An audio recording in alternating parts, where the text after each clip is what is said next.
This e-text is otherwise provided to you, as is no other. Warranties of any kind, express or implied, are made to you as to the e-text or any medium it may be on, including but not limited to warranties of merchantability or fitness for a particular purpose. Some states do not allow disclaimers of implied warranties or the exclusion or limitation of consequential damages, so the above disclaimers and exclusions may not apply to you, and you may have other legal rights. Indemnity: you will indemnify and hold Michael Hart, the Foundation, and its trustees and agents, and any volunteers associated with the production and distribution of Project Gutenberg TM texts harmless from all liability, cost, and expense, including legal fees, that arise directly or indirectly from any of the following that you do or cause: 1. Distribution of this e-text; 2. Alteration, modification, or addition to the e-text, or 3. Any defect. Distribution under Project Gutenberg TM. You may distribute copies of this e-text electronically, or by disc, book, or any other medium if you either delete this small print and all other references to Project Gutenberg, or 1. Only give exact copies of it. Among other things, this requires that you do not remove, alter, or modify the e-text or this small print statement. You may, however, if you wish, distribute this e-text in machine-readable binary, compressed, markup, or proprietary form, including any form resulting from conversion by word processing or hypertext software, but only so long as either *, the e-text, when displayed, is clearly readable, and does not contain characters other than those intended by the author of the work, although tilde, asterisk, and underline, underscore, characters may be used to convey punctuation intended by the author, and additional characters may be used to indicate hypertext links, or *. The e-text may be readily converted by the reader at no expense into plain ASCII, EBCDIC, or equivalent form by the program that displays the e-text, as is the case, for instance, with most word processors, or *. You provide, or agree to also provide on request at no additional cost, fee, or expense, a copy of the e-text in its original plain ASCII form, or in EBCDIC or other equivalent proprietary form. 2. Honor the e-text refund and replacement provisions of this small print statement. 3. Pay a trademark license fee to the Foundation of 20% of the gross profits you derive, calculated using the method you already used to calculate your applicable taxes. If you don't derive profits, no royalty is due. Royalties are payable to Project Gutenberg Literary Archive Foundation. The 60 days following each date you prepare, or were legally required to prepare, your annual, or equivalent periodic, tax return. Please contact us beforehand to let us know your plans and to work out the details. What if you want to send money even if you don't have to? Project Gutenberg is dedicated to increasing the number of public domain and licensed works that can be freely distributed in machine-readable form. The project gratefully accepts contributions of money, time, public domain materials, or royalty-free copyright licenses. Money should be paid to the Project Gutenberg Literary Archive Foundation. If you are interested in contributing scanning equipment or software or other items, please contact Michael Hart at hart@pobox.com. Portions of this header are copyright C. 2001 by Michael S. Hart and may be reprinted only when these e-texts are free of all fees.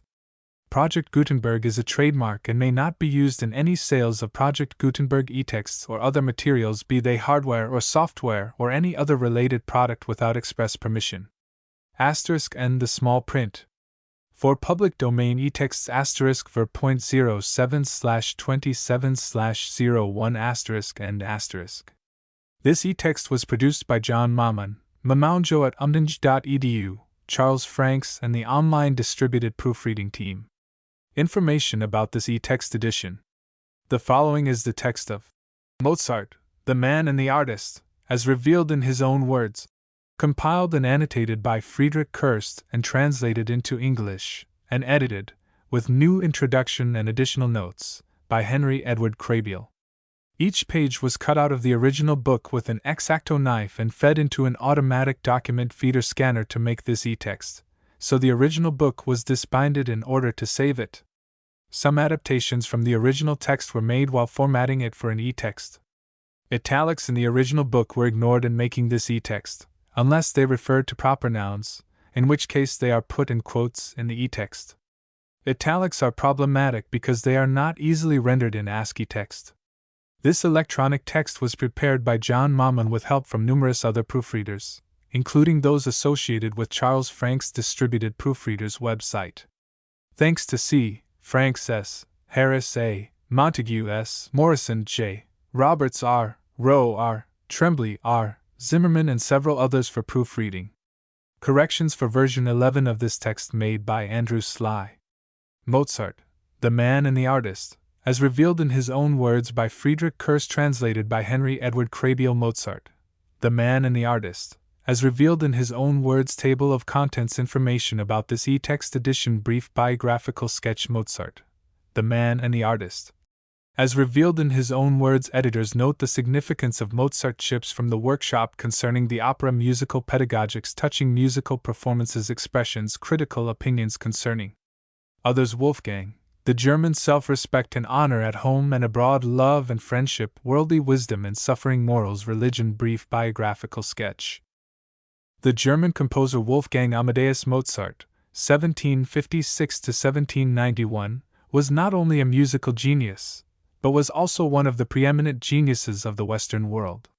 He defined in his music a system of musical thought and an entire state of mind that were unlike any previously experienced. A true child prodigy, he began composing at age 5 and rapidly developed his unmistakable style. By 18 he was composing works capable of altering the mind states of entire civilizations. Indeed, he and his predecessor Bach accomplished the Olympian feat of adding to the human concepts of civility and civilization. So these two were not just musical geniuses, but geniuses of the humanities. Mozart's music is civilization. It encompasses all that is humane about an idealized civilization. And it probably was Mozart's main purpose to create and propagate a concept of a great civilization through his music. He wanted to show his fellow Europeans, with their garbage-polluted city streets, their violent monomaniacal leaders and their stifling, non-humane bureaucracies, new ideas on how to run their civilizations properly. He wanted them to hear and feel a sense of civilized movement, of the musical expressions of man moving as he would if upholding the highest values of idealized societies. One need only listen to the revolutionary opening bars of his famous Ein Klein-Nacht music to see this. He was an extremely sophisticated and complex man. His letters reveal him as remarkably creative, fascinated by the arts, principled, religious, and devoted to his father. He had an energetic personality that was almost completely devoid of any cynicism, pessimism, or discouragement from creating music. While rumors suggest that he was a lascivious individual, there is no evidence of this at all in his letters. Quite the contrary, the evidence seems overwhelmingly to suggest the opposite, and that Mozart may not have had any relations with women except with his own wife. He was not as shrewd as he was civilized, however. He was peculiarly lax about profiting from his history-changing music. His promoters constantly short-changed him. He died nearly penniless and in debt, and at his death at age 35 an apathetic public took little notice of this man who had done so much in service to civilization. He was buried in an unmarked pauper's grave with few mourners. After his death, the bones of this great paragon of self-sacrifice for the sake of improving civilization were dug up and disposed of. His grave was then reused, and to this day no one knows where his bones lie. Perhaps they are in a catacomb somewhere, in a huge bone pile containing thousands of anonymous cadavers. But the sounds he heard in his head live on, stimulating millions in elevators, doctors' offices, train terminals, concert halls, and myriad other places to be more civilized, assuming that they pay attention to the music. Editor's note. The purpose and scope of this little book will be obvious to the reader from even a cursory glance at its contents. It is, in a way, an autobiography of Mozart written without conscious purpose, and for that reason peculiarly winning, illuminating, and convincing. The outward things in Mozart's life are all but ignored in it, but there is a frank and full disclosure of the great musician's artistic, intellectual and moral character, made in his own words. The editor has not only taken the trouble to revise the work of the German author and compiler, but for reasons which seem to him imperative, has also made a new translation of all the excerpts. Most of the translations of Mozart's letters which have found their way into the books betray want of familiarity with the idioms and colloquialisms employed by Mozart, as well as understanding of his careless, contradictory, and sprawling epistolary style. Some of the intimacy of that style the new translation seeks to preserve, but the purpose has chiefly been to make the meaning plain. H.K. New York, June 7, 1905. The significance of Mozart. Mozart. What a radiance streams from the name! Bright and pure as the light of the sun, Mozart's music greets us. We pronounce his name, and behold, the youthful artist is before us, the merry, light-hearted smile upon his features, which belongs only to true and naive genius. It is impossible to imagine an aged Mozart, an embittered and saddened Mozart, glowering gloomily at a wicked world which is doing its best to make his lot still more burdensome, a Mozart whose music should reflect such painful moods. Mozart was a child of the sun filled with a humor truly divine. He strolled unconstrainedly through a multitude of cares like Prince Tamino through his fantastic trials. Music was his talisman, his magic flute with which he could exorcise all the petty terrors that beset him. Has such a man an artist, one who is completely resolved in his works, and therefore still stands bodily before us with all his glorious qualities after the lapse of a century? Has Mozart still something to say to us who have just stepped timidly into a new century separated by another from that of the composer? Much, very much. Many prophets have arisen since Mozart's death. Two of them have moved us profoundly with their evangel.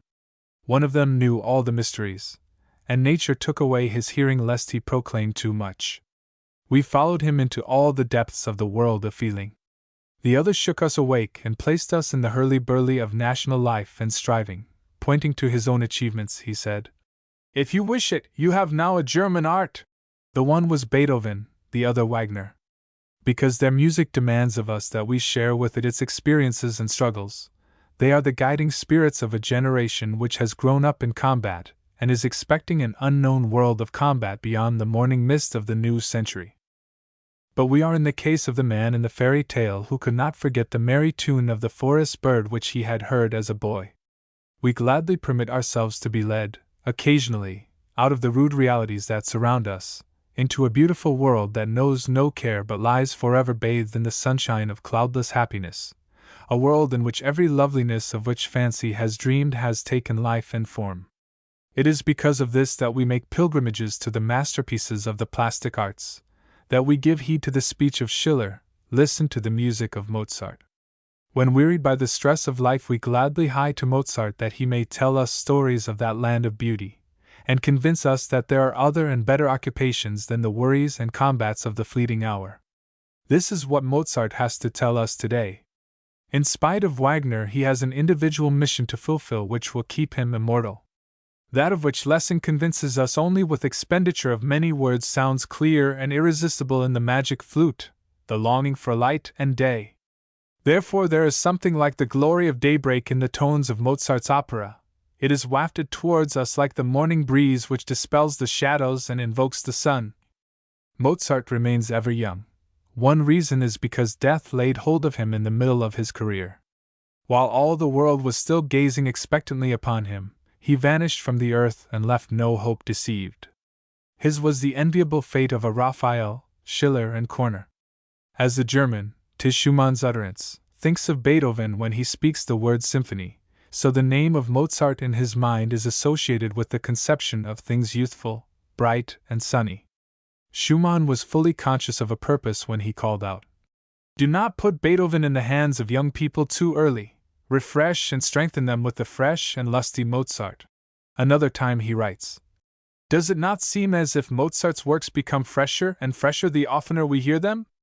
The more we realize that Wagner places a heavy and intoxicating draught before us, the more we shall appreciate the precious mountain spring which laves us in Mozart's music, and the less willing we shall be to permit any opportunity to pass unimproved which offers us the crystal cup. In the mind of Goethe, genius was summed up in the name of Mozart. In a prophetic ecstasy, he spoke the significant words. What else is genius than that productive power through which deeds arise, worthy of standing in the presence of God and nature, and which, for this reason, bear results and are lasting? All the creations of Mozart are of this class. Within them there is a generative force which is transplanted from generation to generation, and is not likely soon to be exhausted or devoured. Chips from the workshop. 1. If one has the talent, it pushes for utterance and torments one, it will out, and then one is out with it without questioning. And look you, there is nothing in this thing of learning out of books. Here, and here, pointing to his ear, his head and his heart, is your school. If everything is right there, then take your pen and down with it. Afterward ask the opinion of a man who knows his business. To a musically talented boy who asked Mozart how one might learn to compose. 2. I cannot write poetically. I am no poet. I cannot divide and subdivide my phrases so as to produce light and shade. I am no painter. I cannot even give expression to my sentiments and thoughts by gestures and pantomime. I am no dancer. But I can do it with tones. I am a musician. I wish you might live till there is nothing more to be said in music. Mannheim, November 8, 1777, in a letter of congratulation to his father, who was born on November 14, 1719. Despite his assertion, Mozart was an admirable dancer and passionately devoted to the sport. So says Hurst, obviously misconceiving Mozart's words. It is plain to me that the composer had the classic definition of the dance in mind when he said that he was no dancer. The dance of which he was thinking was that described by Charles Kingsley. A dance in which every motion was a word, and rest as eloquent as motion, in which every attitude was a fresh motive for a sculptor of the purest school, and the highest physical activity was manifested, not as in coarse pantomime, in fantastic bounds and unnatural distortions, but in perpetual delicate modulations of a stately and self-sustained grace. H.K. 3. The poets almost remind me of the trumpeters with their tricks of handicraft. If we musicians were to stick as faithfully to our rules, which were very good as long as we had no better, we should make as worthless music as they make worthless books. Vienna, October 13, 1781, to his father. He is writing about the libretto of Die Entführung aus dem Serail by Stephanie. The trumpeters at the time still made use of certain flourishes which had been traditionally preserved in their guild. 4. I have spared neither care nor labor to produce something excellent for Prague. Moreover, it is a mistake to think that the practice of my art has become easy to me. I assure you, dear friend, no one has given so much care to the study of composition as I. There is scarcely a famous master in music whose works I have not frequently and diligently studied. A remark to conductor Kucharz in Prague, who led the rehearsals for Don Giovanni in 1787. 5. They are, indeed, the fruit of long and painstaking labor, but the hope which some of my friends aroused in me, that my work would be rewarded at least in part, has given me courage, and the flattering belief that these, my offspring, will some day bring me comfort. From the dedication of the 6 quartets to Haydn in 1785, the quartets were sent back to the publisher, Artaria, from Italy, because they contained so many misprints. The unfamiliar chords and dissonances were looked upon as printers' errors. Grasalkovic, a Hungarian prince, thought his musicians were playing faultily in some of these passages, and when he learned differently he tore the music in pieces. 6. I cannot deny, but must confess that I shall be glad when I receive my release from this place. Giving lessons here is no fun. You must work yourself pretty tired, and if you don't give a good many lessons you will make but little money. You must not think that it is laziness. No, but it goes counter to my genius, counter to my mode of life.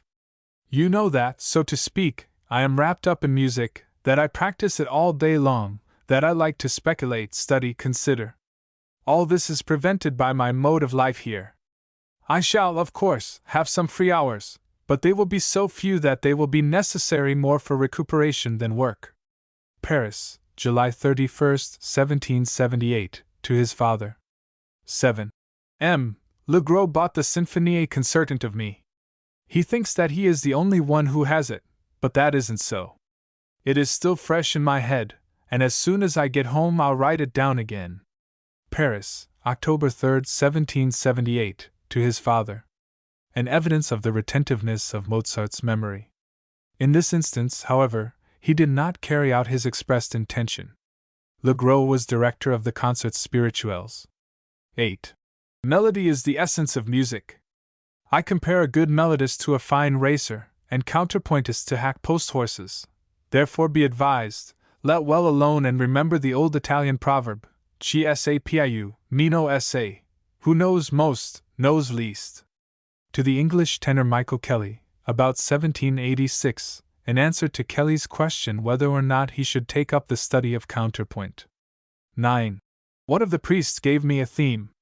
I took it on a promenade, and in the middle, the fugue was in G minor. I began in the major, with something jocose but in the same tempo, finally the theme again, but backwards.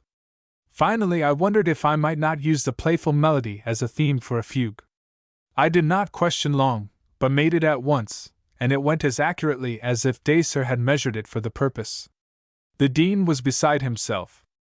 Augsburg, October 23, 1777, to his father.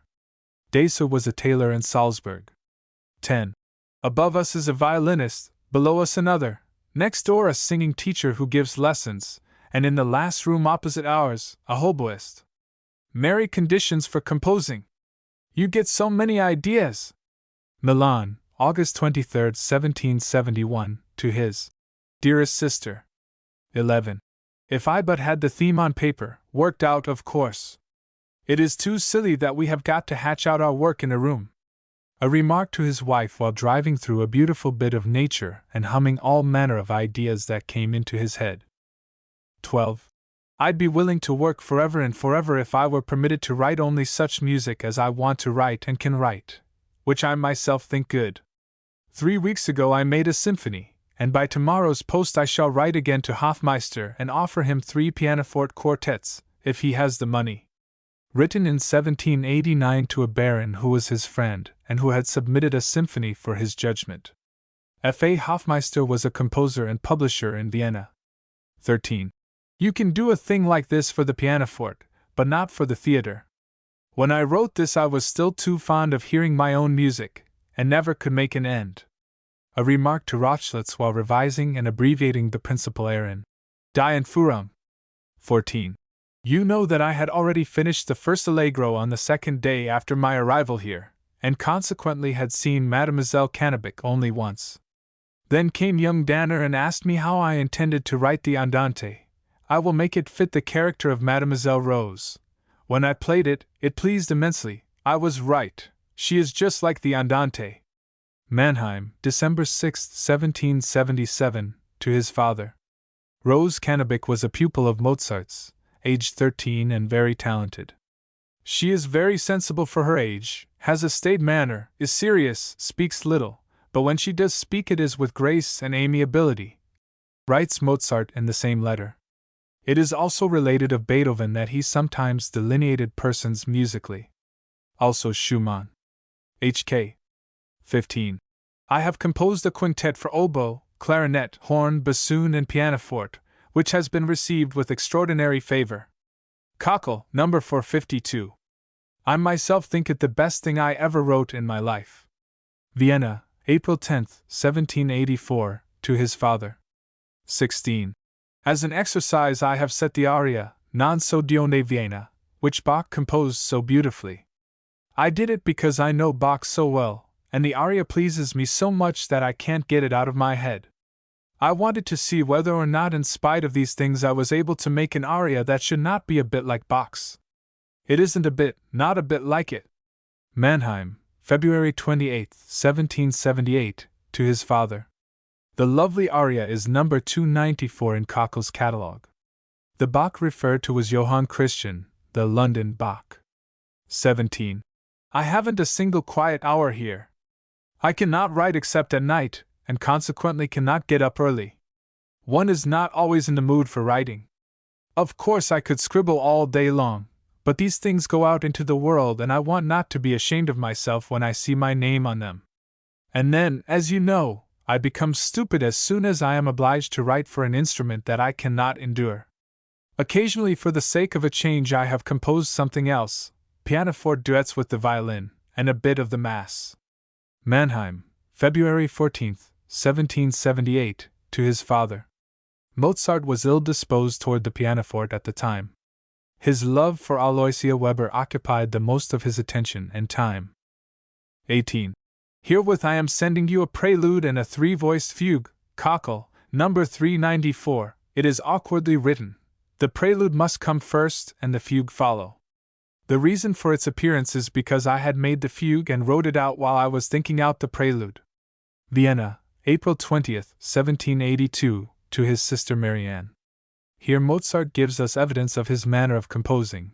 He worked out his compositions completely in his mind and was then able, even after considerable time had elapsed, to write them down, in which proceeding nothing could disturb him. In the case before us, while engaged in the more or less mechanical labor of transcription, he thought out a new composition. Concerning the fugue and its origin he continues to gossip in the same letter. 19. The cause of this fugue seeing the light of this world is my dear Constance.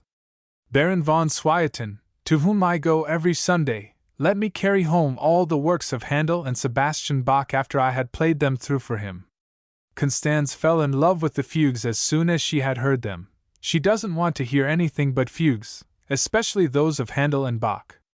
Having often heard me improvise fugues, she asked me if I had never written any down, and when I said no, she gave me a good scolding, for not being willing to write the most beautiful things in music, and did not cease her begging until I had composed one for her, and so it came about.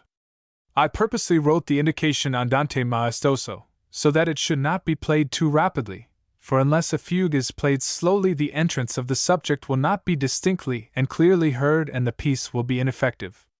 As soon as I find time and opportunity I shall write 5 more. Vienna, April 20, 1782, to his sister Marianne. Cf. No. 93. Mozart's remark that he carried home all the works of Handel and Bach must, of course, be read as meaning all that were in print at the time. H.K. 20. I have no small amount of work ahead of me. By Sunday week I must have my opera arranged for military band, or somebody will be ahead of me and carry away the profits, and I must also write a new symphony. How will that be possible? You have no idea how difficult it is to make such an arrangement so that it shall be adapted to wind instruments, and yet lose nothing of its effect. Well, I shall have to do the work at night. Vienna, July 20, 1782, to his father, who had asked for a symphony for the Hafner family in Salzburg. The opera referred to is Die Entführung aus dem Serail. 21. I was firmly resolved to write the adagio for the clockmaker at once, so that I might drop a few ducats into the hands of my dear little wife, and I began it, but was unlucky enough, because I hate such work, not to be able to finish it. I write at it every day, but have to drop it because it bores me. If the reason for its existence were not such a momentous one, rest assured I should let the thing drop. I hope, however, to force it through in time. Ah, yes! If it were a large clockwork with a sound like an organ, I'd be glad to do it, but as it is, the thing is made up of tiny pipes only, which sound too shrill and childish for me. Frankfurt on the Main, October 3, 1790, to his wife. A piece for an organ in a clock. Cockle's Catalogue, No. 594. It was probably ordered by Count Dame for his Waxworks Museum on the occasion of the death of the famous Field Marshal Laudon. The dominant mood of sorrow prevails in the first movement. The allegro is in Handel's style. Concerning the opera. When he was 22 years old, Mozart wrote to his father, I am strongly filled with the desire to write an opera. Often does he speak of this ambition. It was, in fact, his true and individual field, as the symphony was that of Beethoven. He took counsel with his father by letter touching many details in his earlier operas, wherefore we are advised about their origin, and, what is more to the purpose, about Mozart's fine aesthetic judgment. His 4 operatic masterpieces are imperishable, and a few words about them are in place, particularly since Mozart has left numerous and interesting comments on Die Entführung aus dem Serail. This first German opera he composed with the confessed purpose of substituting a work designed for the National Lyric Stage. for the conventional and customary Italian opera. Despite its Hispano-Turkish color, the work is so ingenuous, so German in feeling, and above all so full of German humor that the success was unexampled, and Mozart could write to his father, "The people are daft over my opera." Here, at the very outset, Mozart's humor, the golden one of all the gifts with which Mother Nature had endowed him, was called into play. With this work German comic opera took its beginning. As has been remarked, although it has been imitated, it has never been surpassed in its musically comic effects. The delightfully Falstaffian figure of Osman, most ingeniously characterized in the music, will create merriment for all time, and the opera acquires a new, personal, and peculiarly amiable charm from the fact that we are privileged to see in the love-joy of Belmont and Constanze an image of that of the young composer and his Stanzel. After Die Entführung, 1782 came Le Nozze di Figaro, 1786, Don Giovanni, 1787, and Die Zauberflöte, 1791. It would be a vain task to attempt to establish any internal relationship between these works. Mozart was not like Wagner, a strong personality capable of devoting a full sum of vital force to the carrying out of a chosen and approved principle. As is generally the case with geniuses, he was a child led by momentary conditions, moreover, a child of the Rococo period. There is, therefore, no cause of wonderment in the fact that Italian texts are again used in Le Nozze di Figaro and Don Giovanni, and that another, but this time a complete German opera, does not appear until we reach Die Zauberflöte. Nevertheless, it is possible to note a development towards a climax in the four operas respecting Mozart's conception of the world. It has been denied that there is a single red thread in Mozart's lifework. Nevertheless, our method of study will disclose to us an ever-growing view of human life, and a deeper and deeper glimpse into the emotional and intellectual life of man, his aims and destiny. From the almost commonplace conditions of Die Entführung, where a rascal sings in the best of humor of first beheading and then hanging a man, we reach a plane in The Marriage of Figaro, in which despite the refinement and mitigation of Beaumarchais' indictment we feel the revolutionary breeze freshly blowing. In Don Giovanni, we see the individual set up in opposition to God and the world, in order that he fulfill his destiny, or live out his life, as the popular phrase goes today. Here the tremendous tragedy which lies in the story has received a musical expression quite without parallel, notwithstanding the moderation exercised in the employment of means. In Die Zauberflöte, finally, we observe the clarification which follows the fermentation. Here we breathe the pure, clear atmosphere of heaven, the atmosphere within which he can live who has freed himself from selfish desire, thus gaining internal peace, and who recognizes his ego only in the happiness and welfare of others. 22. I have an unspeakable desire to compose another opera. In Italy one can acquire more honor and credit with an opera than with 100 concerts in Germany, and I am the happier because I can compose, which, after all, is my one joy and passion. I am beside myself as soon as I hear anybody talk about an opera, sit in a theater or hear singing. Munich, October 11, 1777, to his father, reporting an expectation of making a position for himself in Italy. 23. I beg of you do your best that we may go to Italy. You know my greatest longing, to write operas. Do not forget my wish to write operas. I am envious of every man who composes one. I could almost weep from chagrin whenever I hear or see an aria. But Italian, not German, Syria, not Buffa. Mannheim, February 2, 1778, to his father. Mozart wanted to go with the Weber family. He was in love with Aloysia, his future sister-in-law, to Italy, while his father was desirous that he should go to Paris. 24. I am strongly possessed by the desire to write an opera, French rather than German, but Italian rather than either German or French. Wendling's associates are all of the opinion that my compositions would please extraordinarily in Paris. One thing is certain, I would not fear the test. As you know, I am able to assimilate and imitate pretty much all styles of composition. Mannheim, February 7, 1778, to his father. Wendling was a flautist in Mannheim. 25. I assure you that if I get a commission to compose an opera, I shall not be frightened. True, the French language is of the devil's own making, and I fully appreciate all the difficulties that composers have encountered, but I feel myself as capable of overcoming them as any other composer. Au contraire, when I convince myself that all is well with my opera, I feel as if my body were afire. My hands and feet tremble with desire to make the Frenchman value and fear the German. Why is no Frenchman ever commissioned to write a grand opera? Why must it always be a foreigner? In my case, the most unendurable thing would be the singers. Well, I'm ready. I shall begin no dickerings, but if I am challenged, I shall know how to defend myself. But I should prefer to get along without a duel.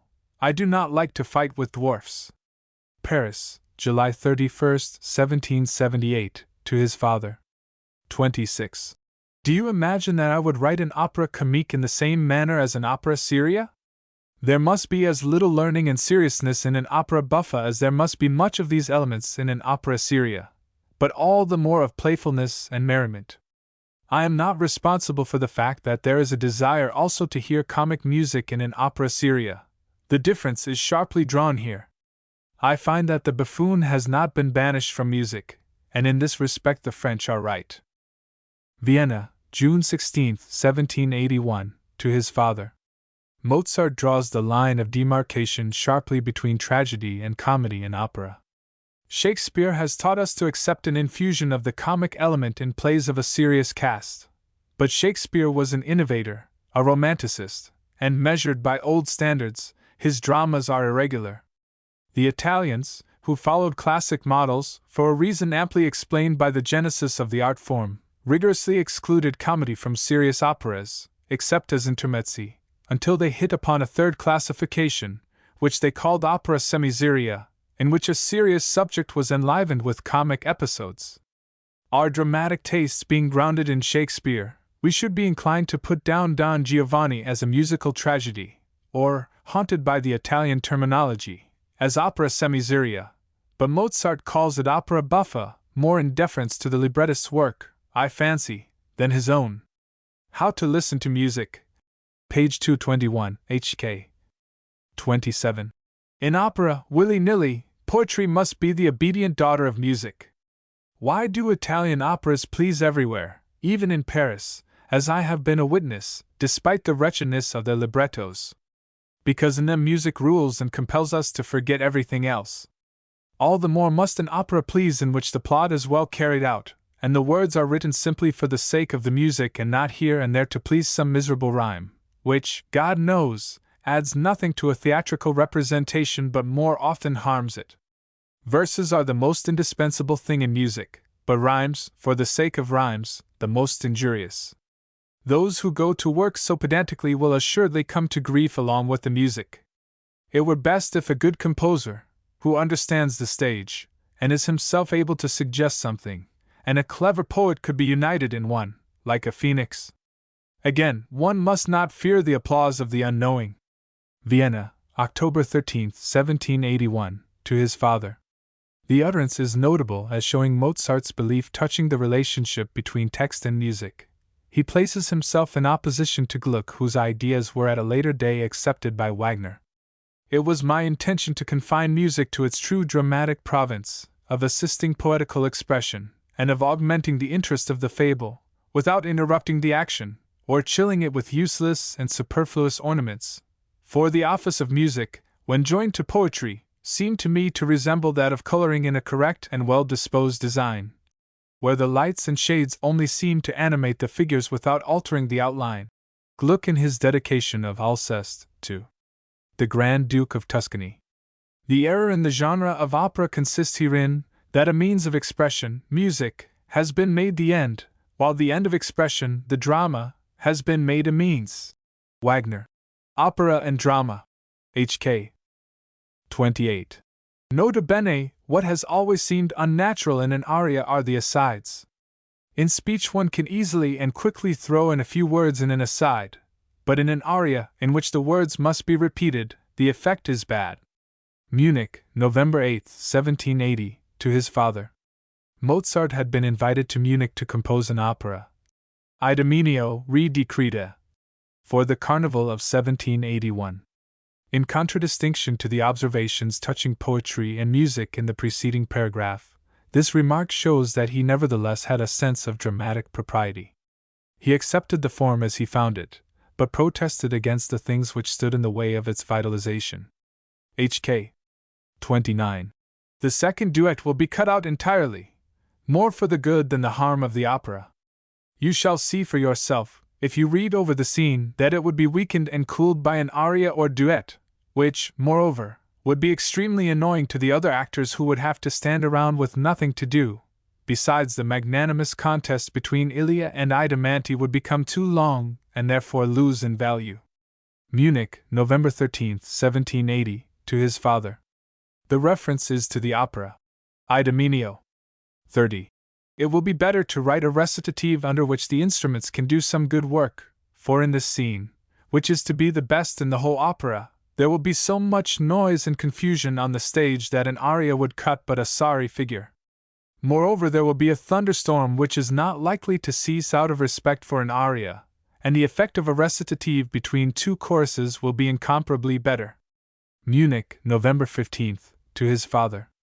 Mozart was at work on Idomeneo. 31. Don't you think that the speech of the subterranean voice is too long? Think it over carefully. Imagine the scene on the stage. The voice must be terrifying, it must be impressive, one must believe it real. How can this be so if the speech is too long, the length itself convincing the listener of the fictitiousness of the scene? If the speech of the ghost in Hamlet were not so long, it would be more effective. Vienna, November 29, 1780, to his father, who had made the following suggestions respecting the opera. Idomeneo. Idomeneo and Ilia have a short quarrel, near the close of the opera, in a few words of recitative which is interrupted by a subterranean noise, whereupon the oracle speaks also from the depths. The voice and the accompaniment must be moving, terrifying, and most extraordinary. It ought to make a masterpiece of harmony. 32. In a word, far-fetched or unusual words are always out of place in an agreeable aria. Moreover, I should like to have the aria suggest only restfulness and satisfaction, and if it consisted of only one part one should still be satisfied. In fact, I should prefer to have it so. Munich, December 5, 1780, to his father. Idomeneo is still the subject of discussion. 33. As to the matter of popularity, be unconcerned. There is music in my opera for all sorts of persons, but none for long airs. Munich, December 16, 1780, to his father, who had expressed a fear that Mozart would not write down to the level of his public. On December 11th, his father had written, I recommend you not to think in your work only of the musical public, but also of the unmusical. You know that there are 100 ignorant people for every 10 true connoisseurs, so do not forget what is called popular and tickle the long ears. HK 34. I have had a good deal of trouble with him about the quartet. The oftener I fancy it performed on the stage, the more effective it seems to me, and it has pleased all who have heard it on the pianoforte. Raff alone thinks it will make no effect. He said to me in private, Non se dispianer la voce, it is too curt, as if we should not speak more than we sing in a quartet. He has no understanding of such things. I said to him simply, My dear friend, if I knew a single note which might be changed in this quartet I would change it at once, but I have not been so completely satisfied with anything in the opera as I am with this quartet. When you have heard it sung together you will talk differently.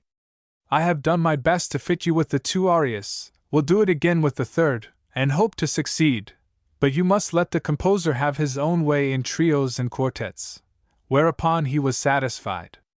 Recently he was vexed because of one of the words in his best aria, Rinvigorer and Ringiovener, particularly Vien mia Rinvigorer, 5 eyes. It is true it is very unpleasant at the conclusion of an aria. Munich, December 27, 1780, to his father. Raff was the principal singer in the opera Idomeneo, which Mozart had been commissioned to write by the Elector for Munich. The observation shows how capable Mozart was of appreciating foreign criticism. 35. My head and hands are so full of the third act that it would not be strange if I were myself transformed into a third act. It has cost me more care than an entire opera, for there is scarcely a scene in it which is not interesting. The accompaniment for the subterranean voice consists of 5 voices only, 3 trombones and 2 French horns, which are placed at the point from which the voice proceeds. At this moment the whole orchestra is silent. Munich, January 3, 1781, to his father, whom in the same letter he invites to Munich to hear the opera. 36. After the chorus of Mourning the King, the populace, everybody, leave the stage, and the next scene begins with the directions, Idomeneo in ginocchio nel tempio, Idomeneus, kneeling in the temple, that will never do, he must come with all his following. That necessitates a march, and I have composed a very simple one for 2 violins, viola, bass and 2 oboes, which is to be played a mezza voce, during which the king enters and the priests make the preparations for the sacrifice. Then the king sinks on his knees and begins his prayer. In Electra's recitative, after the subterranean voice, the word partono, they go, should be written in. I forgot to look at the copy made for the printer and do not know whether or how the direction has been written in. It seems silly to me that everybody should hurry away only in order to leave Mademoiselle Electra alone. Munich, January 3, 1781, to his father. 37. I am glad to compose the book.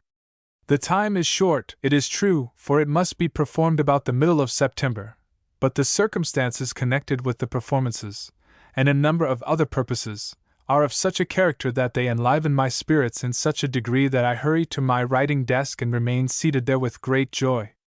Vienna, August 1, 1781, to his father. The opera referred to is Die Entführung aus dem Serail. The circumstances were the court festivals which were to celebrate the coming of the Russian Grand Duke, from which Mozart, as was his wont, expected all manner of future benefits. 38.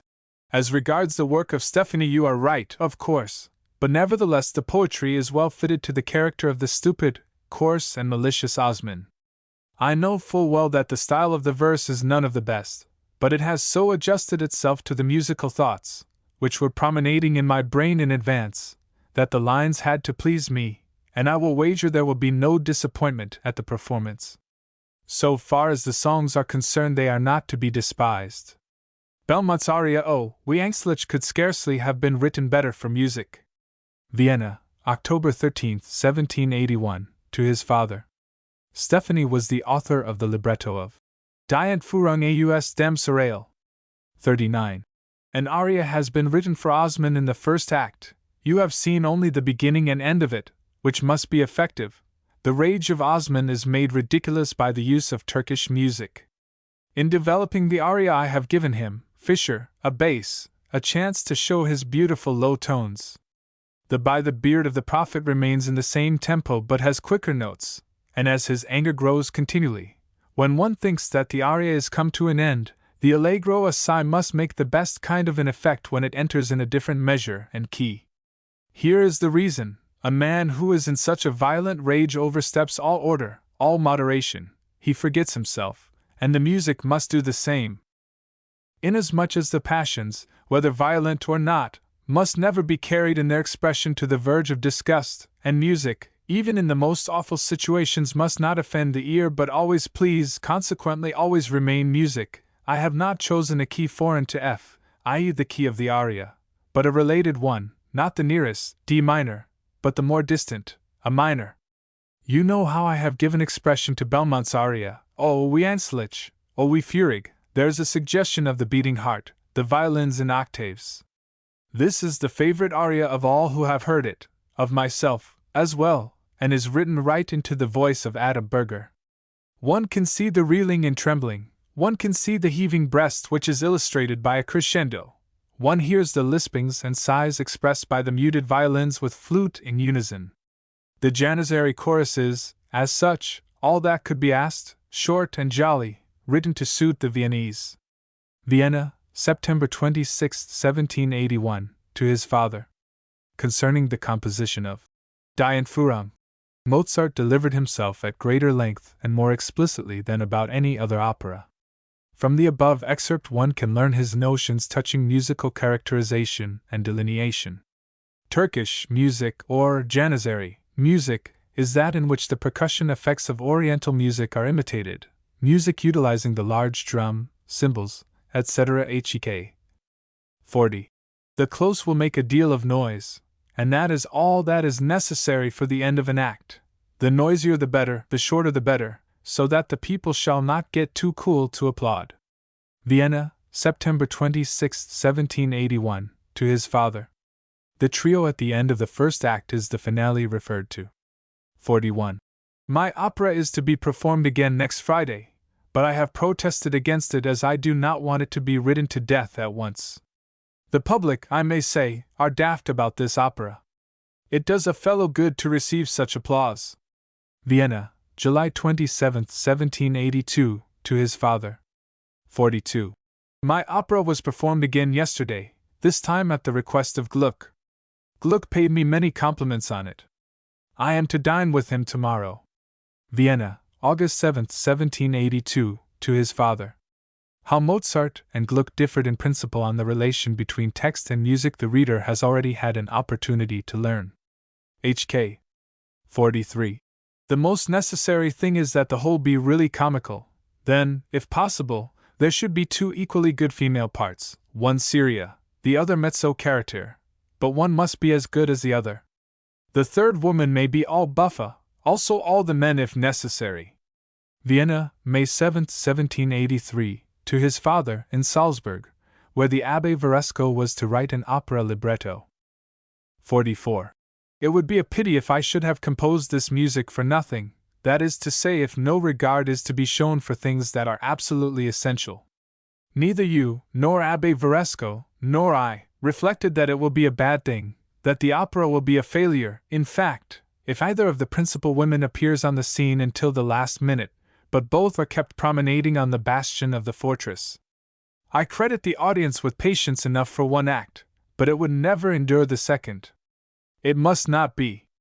Vienna, December 6, 1783, to his father. The opera in question, entitled Elocie del Cairo, was never finished. 45. Abbé Varesco has written over the cavatina for Lavena, a cui servira la musica della cavatina antecedent, that is the cavatina of Celadora. But that will never do. In Celadora's cavatina the words are comfortless and hopeless, while in Lavena's cavatina they are full of comfort and hope. Moreover, it is hackneyed and no longer customary habit to let one singer echo the song of another. At best it might only be done by a soubrette and her sweetheart at all time. Part 1. Vienna, December 24, 1783, to his father. The Italian phrase is a direction that the music of a preceding cavatina might be used for a second cavatina. 46. It is much more natural, since they have all come to an agreement in the quartetto to carry out their plan of attack, that the men leave the stage to gather their helpers together, and the women quietly retire to their retreat. All that can be allowed them is a few lines of recitative. Vienna, December 24, 1783, to his father. The situation referred to was in Varesco's opera, which never reached completion. 47. At 6 o'clock I drove with Count Canal to the so-called Breitfeldischen ball, where the pick of the beauties of Prague are in the habit of congregating.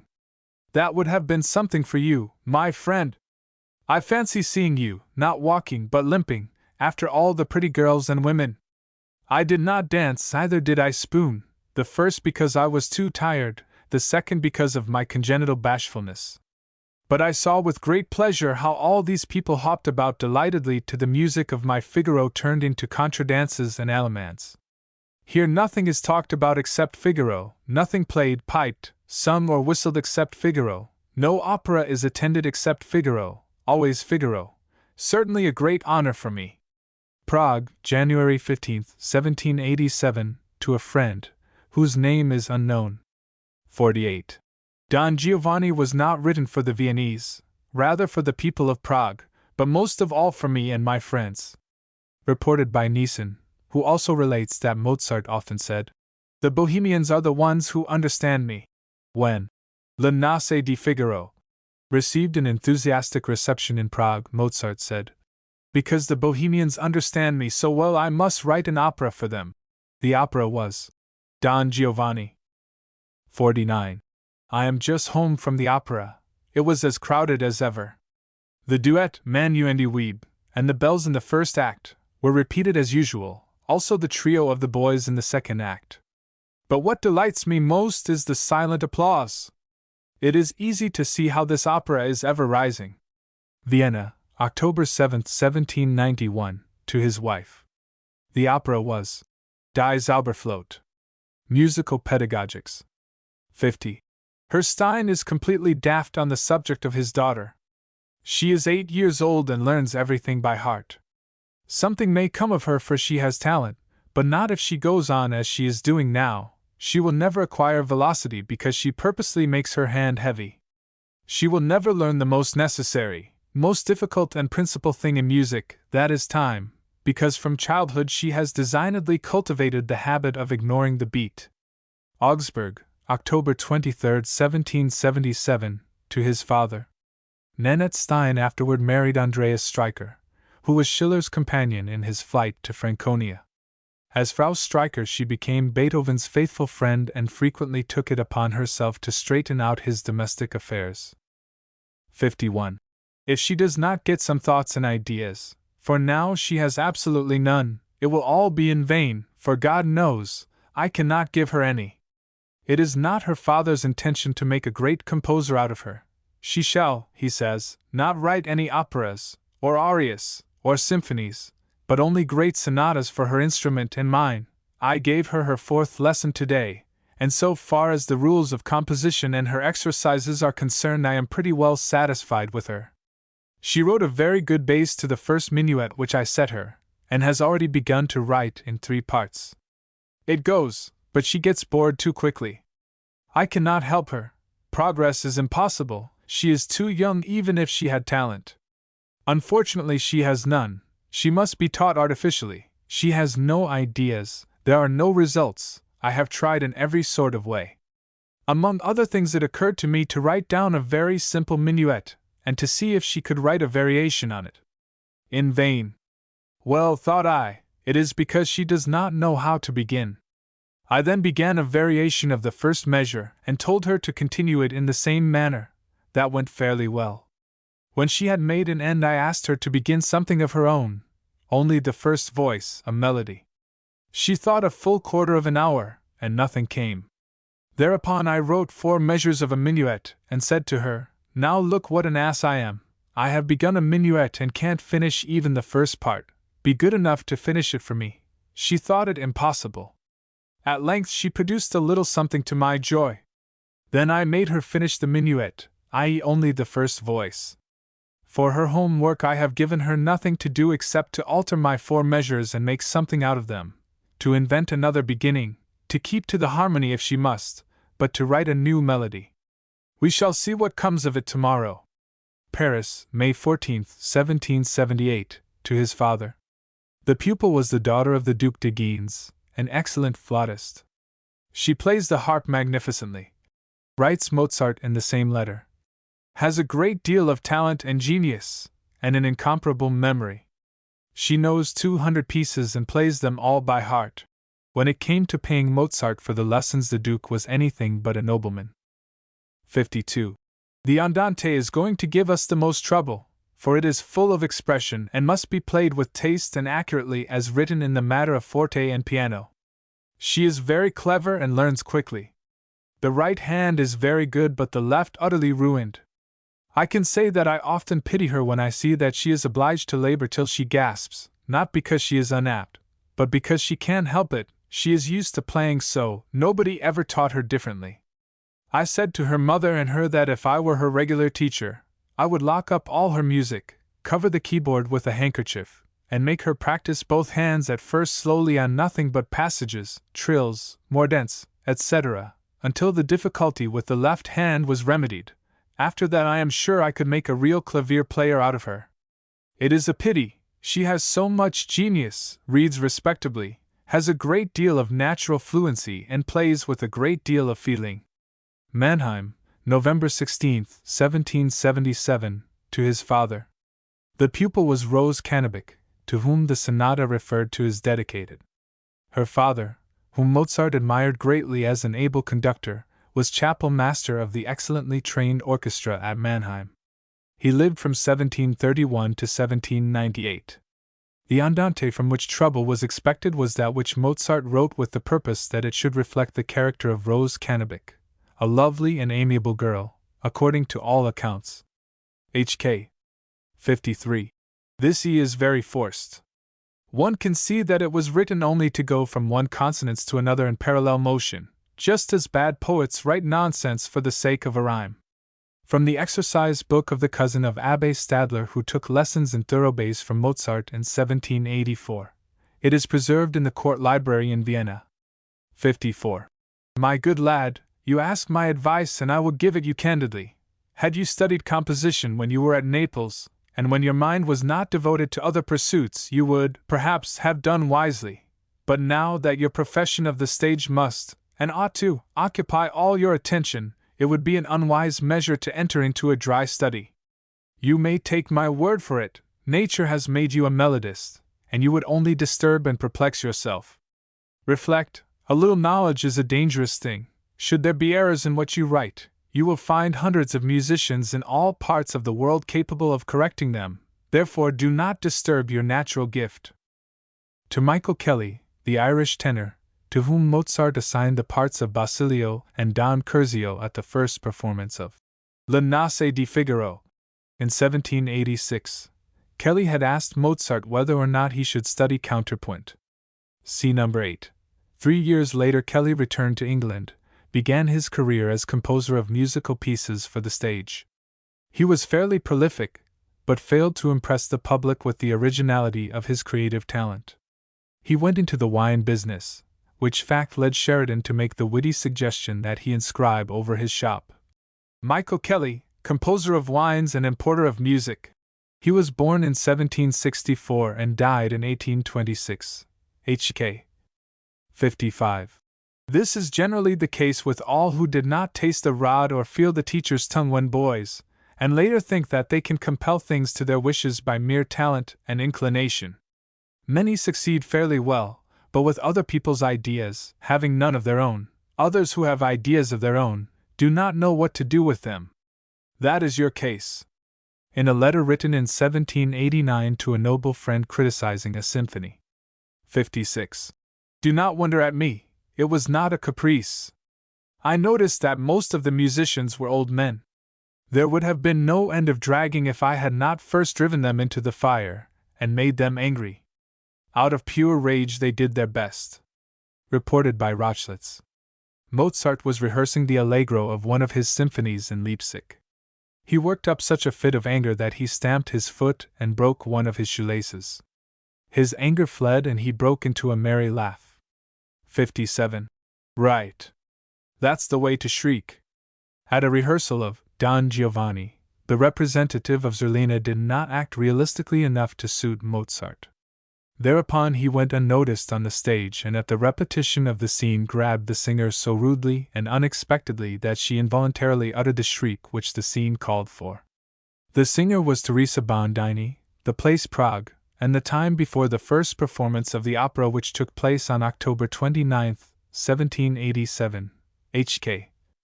Touching musical performances. 58. Herstein sees and hears that I am more of a player than Beek, that without making grimaces of any kind I play so expressively that, according to his own confession, no one shows off his pianoforte as well as I, that I always remain strictly in time surprises every one. They cannot understand that the left hand should not in the least be concerned in a tempo rubato. When they play, the left hand always follows. Augsburg, October 23, 1777, to his father. We have here a suggestion of the tempo rubato as played by Chopin according to the testimony of Mikuli, who said that no matter how free Chopin was either in melody or arabesque with his right hand, the left always adhered strictly to the time. Mozart learned the principle from his father, who in his method for the violin condemned the accompanists who spoiled the tempo rubato of an artist by waiting to follow him. H.K. 59. Whoever can see and hear her, the daughter of Stein, play without laughing must be a stone. Stein, like her father. She sits opposite the treble instead of in the middle of the instrument, so that there may be greater opportunities for swaying about and making grimaces. Then she rolls up her eyes and smirks. If a passage occurs twice, it is played slower the second time, if 3 times, still slower.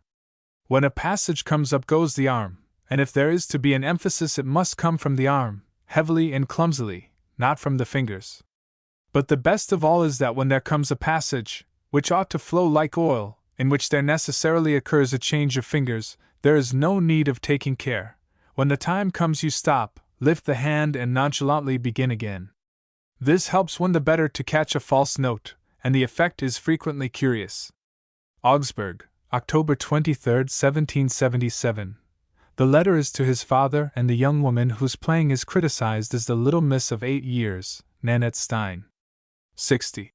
When I told her Stein that I would like to play on his organ and that I was passionately fond of the instrument, he marveled greatly and said, "What, a man like you, so great a clavier player, want to play on an instrument which has no douceur, no expression, either piano nor forte, but goes on always the same? But all that signifies nothing. To me the organ is nevertheless the king of instruments." Augsburg, October 17, 1777, to his father. 61. I had the pleasure to hear Herr Franzl, whose wife is a sister of Madame Cannabich, play a concerto on the violin. He pleases me greatly. You know that I am no great lover of difficulties. He plays difficult things, but one does not recognize that they are difficult, but imagines that one could do the same thing at once. That is true art. He also has a beautiful, round tone, not a note is missing, one hears everything, everything is well marked. He has a fine staccato bow, up as well as down, and I have never heard so good a double shake as his. In a word, though he is no wizard, he is a solid violinist. Mannheim, November 22, 1777, to his father. 62. Wherein consists the art of playing prima vista? In this, to play in the proper tempo, give expression to every note, appoggiatura, etc., tastefully and as they are written, so as to create the impression that the player had composed the piece. Mannheim, January 17, 1778, to his father. Mozart had just been sharply criticizing the playing of Abbe Vogler. See number 66. 63. I am at Herr von Ornhammer's after dinner nearly every day. The young woman is a fright, but she plays ravishingly, though she lacks the true singing style in the cantabile, she is too jerky. Vienna, June 27, 1781, to his father. Beethoven found the same fault with Mozart's playing that Mozart here condemns. 64. Herr Richter plays much and well so far as execution is concerned, but, as you will hear, crudely, laboriously, and without taste or feeling. He is one of the best fellows in the world, and without a particle of vanity. Whenever I played for him he looked immovably at my fingers, and one day he said, "My God! How I am obliged to torment myself and sweat, and yet without obtaining applause, and for you, my friend, it is mere play." "Yes," said I had to labor once in order not to show labor now. Vienna, April 28, 1784, to his father in Salzburg, whither the pianist Richter, whom he recommends to his father, is going on a concert trip. 65. Meissner, as you know, has the bad habit of purposely making his voice tremble, marking thus entire quarter and eighth notes. I never could endure it in him. It is indeed despicable and contrary to all naturalness in song. True, the human voice trembles of itself, but only in a degree that remains beautiful. It is in the nature of the voice. We imitate it not only on wind instruments but also on the viols and even on the clavier. But as soon as you overstep the limit it is no longer beautiful because it is contrary to nature. Paris, June 12, 1778, to his father. The statement that the tremolo effect could be imitated on the clavier seems to require an explanation. Mozart obviously had in view, not the pianoforte which was just coming into use in his day, but the clavichord. This instrument was sounded by striking the strings with bits of brass placed in the farther end of the keys, which were simple and direct levers.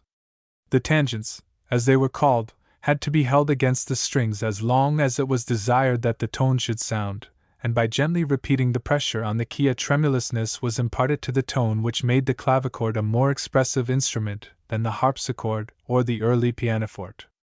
The effect was called Bebung in German, and balancement in French. HK 66. Before dinner her Vogler dashed through my sonata prima vista. He played the first movement prestissimo, the andante allegro, and the rondo prestissimo with a vengeance.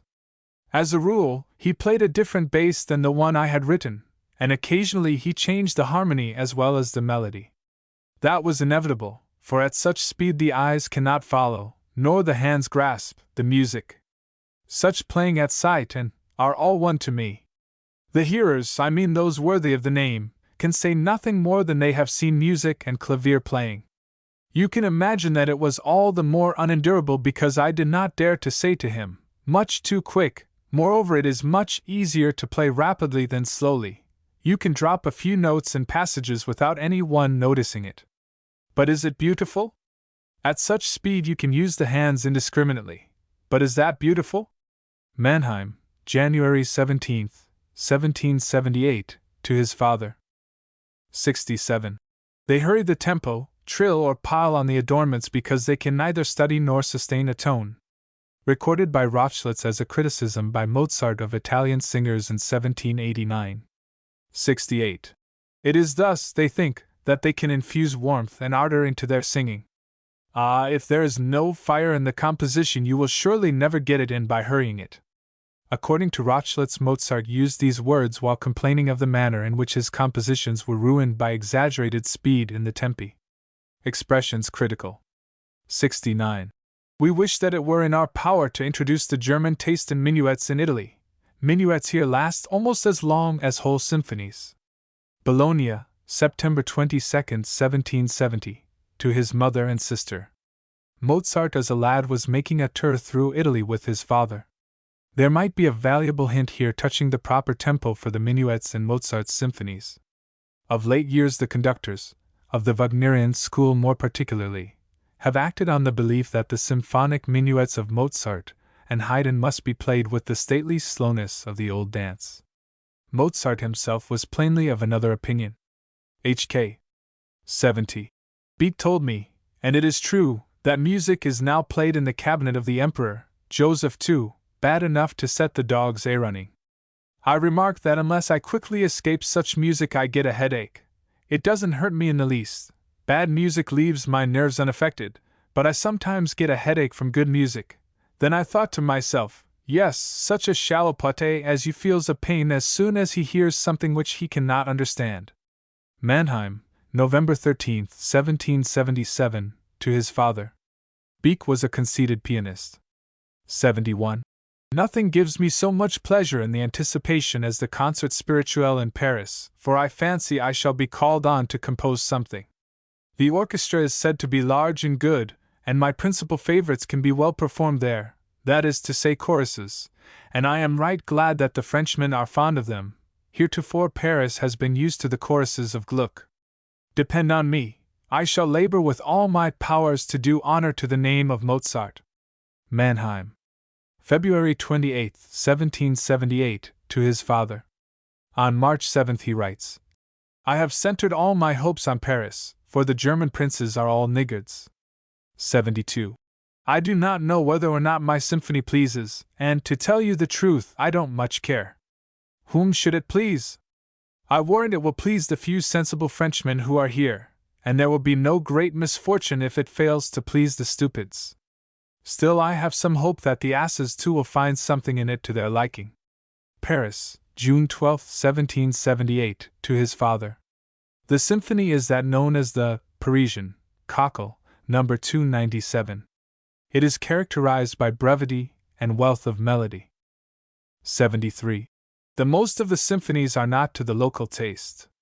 If I find time I shall revise a few violin concertos, shorten them, for our taste in Germany is for long things. As a matter of fact, short and good is better. Paris, September 11, 1778, to his father, in Salzburg.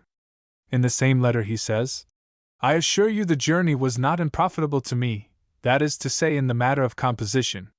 74. If only this damned French language were not so ill adapted to music! It is abominable. German is divine in comparison. And then the singers, men and women, they are unmentionable. They do not sing, they shriek, they howl with all their might, through throat, nose, and gullet.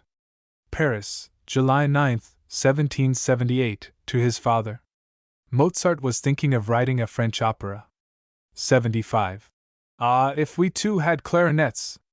You can't conceive what a wonderful effect a symphony with flutes, oboes, and clarinets makes. At the first audience with the Archbishop I shall have much to tell him, and probably a few suggestions to make. Alas! Our music might be much better and more beautiful if only the Archbishop were willing. Mannheim, December 3, 1778, to his father. Mozart was on his return to Salzburg, where he had received an appointment in the archiepiscopal chapel. It seems that woodwind instruments were still absent from the symphony orchestra in Salzburg. 76. Others know as well as you and I that tastes are continually changing, and that the changes extend even into church music.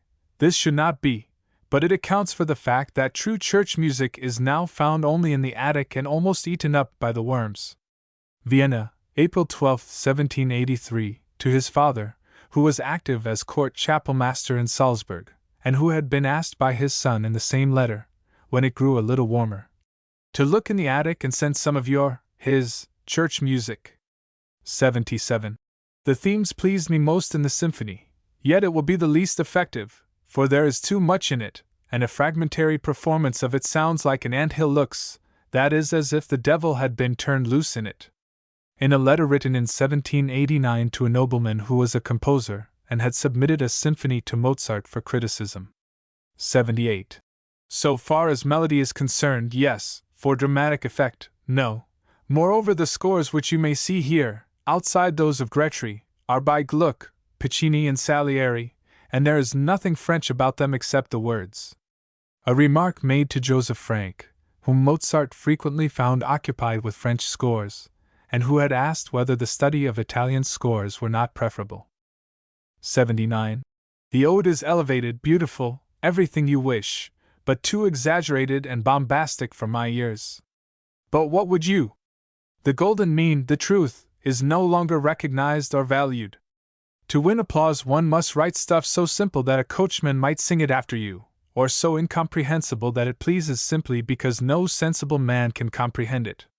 But it is not this that I wanted to discuss with you, but another matter. I have a strong desire to write a book, a little work on musical criticism with illustrative examples. N.B. Not under my name. Vienna, December 28, 1782, to his father. I was working on a very difficult task, a bardic song by Denis on Gibraltar. It is a secret, for a Hungarian lady wants thus to honor Denis. When Gibraltar was gallantly defended against the Spaniards, Mozart's father wrote to him calling his attention to the victory. Mozart replied, "Yes, I have heard of England's triumph, and, indeed, with great joy, for you know well that I am an arch-Englishman." The little book of criticism never appeared. 80.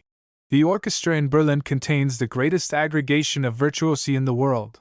I never heard such quartet playing as here, but when all the gentlemen are together they might do better. To King Frederick William II, in 1789, when asked for an opinion on the orchestra in Berlin. The king asked Mozart to transfer his services to the court at Berlin. Mozart replied, "Shall I forsake my good emperor?" Opinions concerning others. 81. Holzbauer's music is very beautiful. The poetry is not worthy of it. What amazes me most is that so old a man as Holzbauer should have so much spirit. It is incredible, the amount of fire in his music. Mannheim, November 14, 1777, to his father. Ignaz Holzbauer was born in Vienna, in 1711, and died as chapelmaster in Mannheim, on April 7, 1793. During the last years of his life he was totally deaf. The music referred to was the setting of the first great German Singspiel. Gunther von Schwarzberg. 82. There is much that is pretty in many of Martini's things, but in 10 years nobody will notice them. Reported by Nissen. Martini lived in Bologna from 1706 to 1784, There Mozart learned to know and admire him. In 1776 he wrote a letter to him in which he said that of all people in the world he loved, honored, and valued him most. 83. For those who seek only light entertainment in music, nobody better can be recommended than Paisiello. Reported by Nissen. Paisiello was born in Taranto in 1741, composed over 100 operas which, like his church music, won much applause. He died in Naples in 1816. Mozart considered his music transparent. 84. Jomelli has his genre in which he shines, and we must abandon the thought of supplanting him in that field in the judgment of the knowing. But he ought not to have abandoned his field to compose church music in the old style, for instance. Reported by Nissen. Jomelli was born in 1714 near Naples, where he died in 1774. He was greatly admired as a composer of operas and church music. He was court chapel master in Stuttgart from 1753 to 1769. 85. Wait till you know how many of his works we have in Vienna! When I get back home I shall diligently study his church music, and I hope to learn a great deal from it. A remark made in Leipzig when somebody spoke slightingly of the music of Gassmann, an imperial court chapel master in Vienna, and much respected by Maria Theresa and Joseph. 86. The fact that Gatti, the ass, begged the archbishop for permission to compose a serenade shows his worthiness to wear the title, which I make no doubt he deserves also for his musical learning. Vienna, October 12, 1782, to his father. Gatti was cathedral chapel master in Salzburg. 87. What we should like to have, dear father, is some of your best church pieces, for we love to entertain ourselves with all manner of masters, ancient and modern.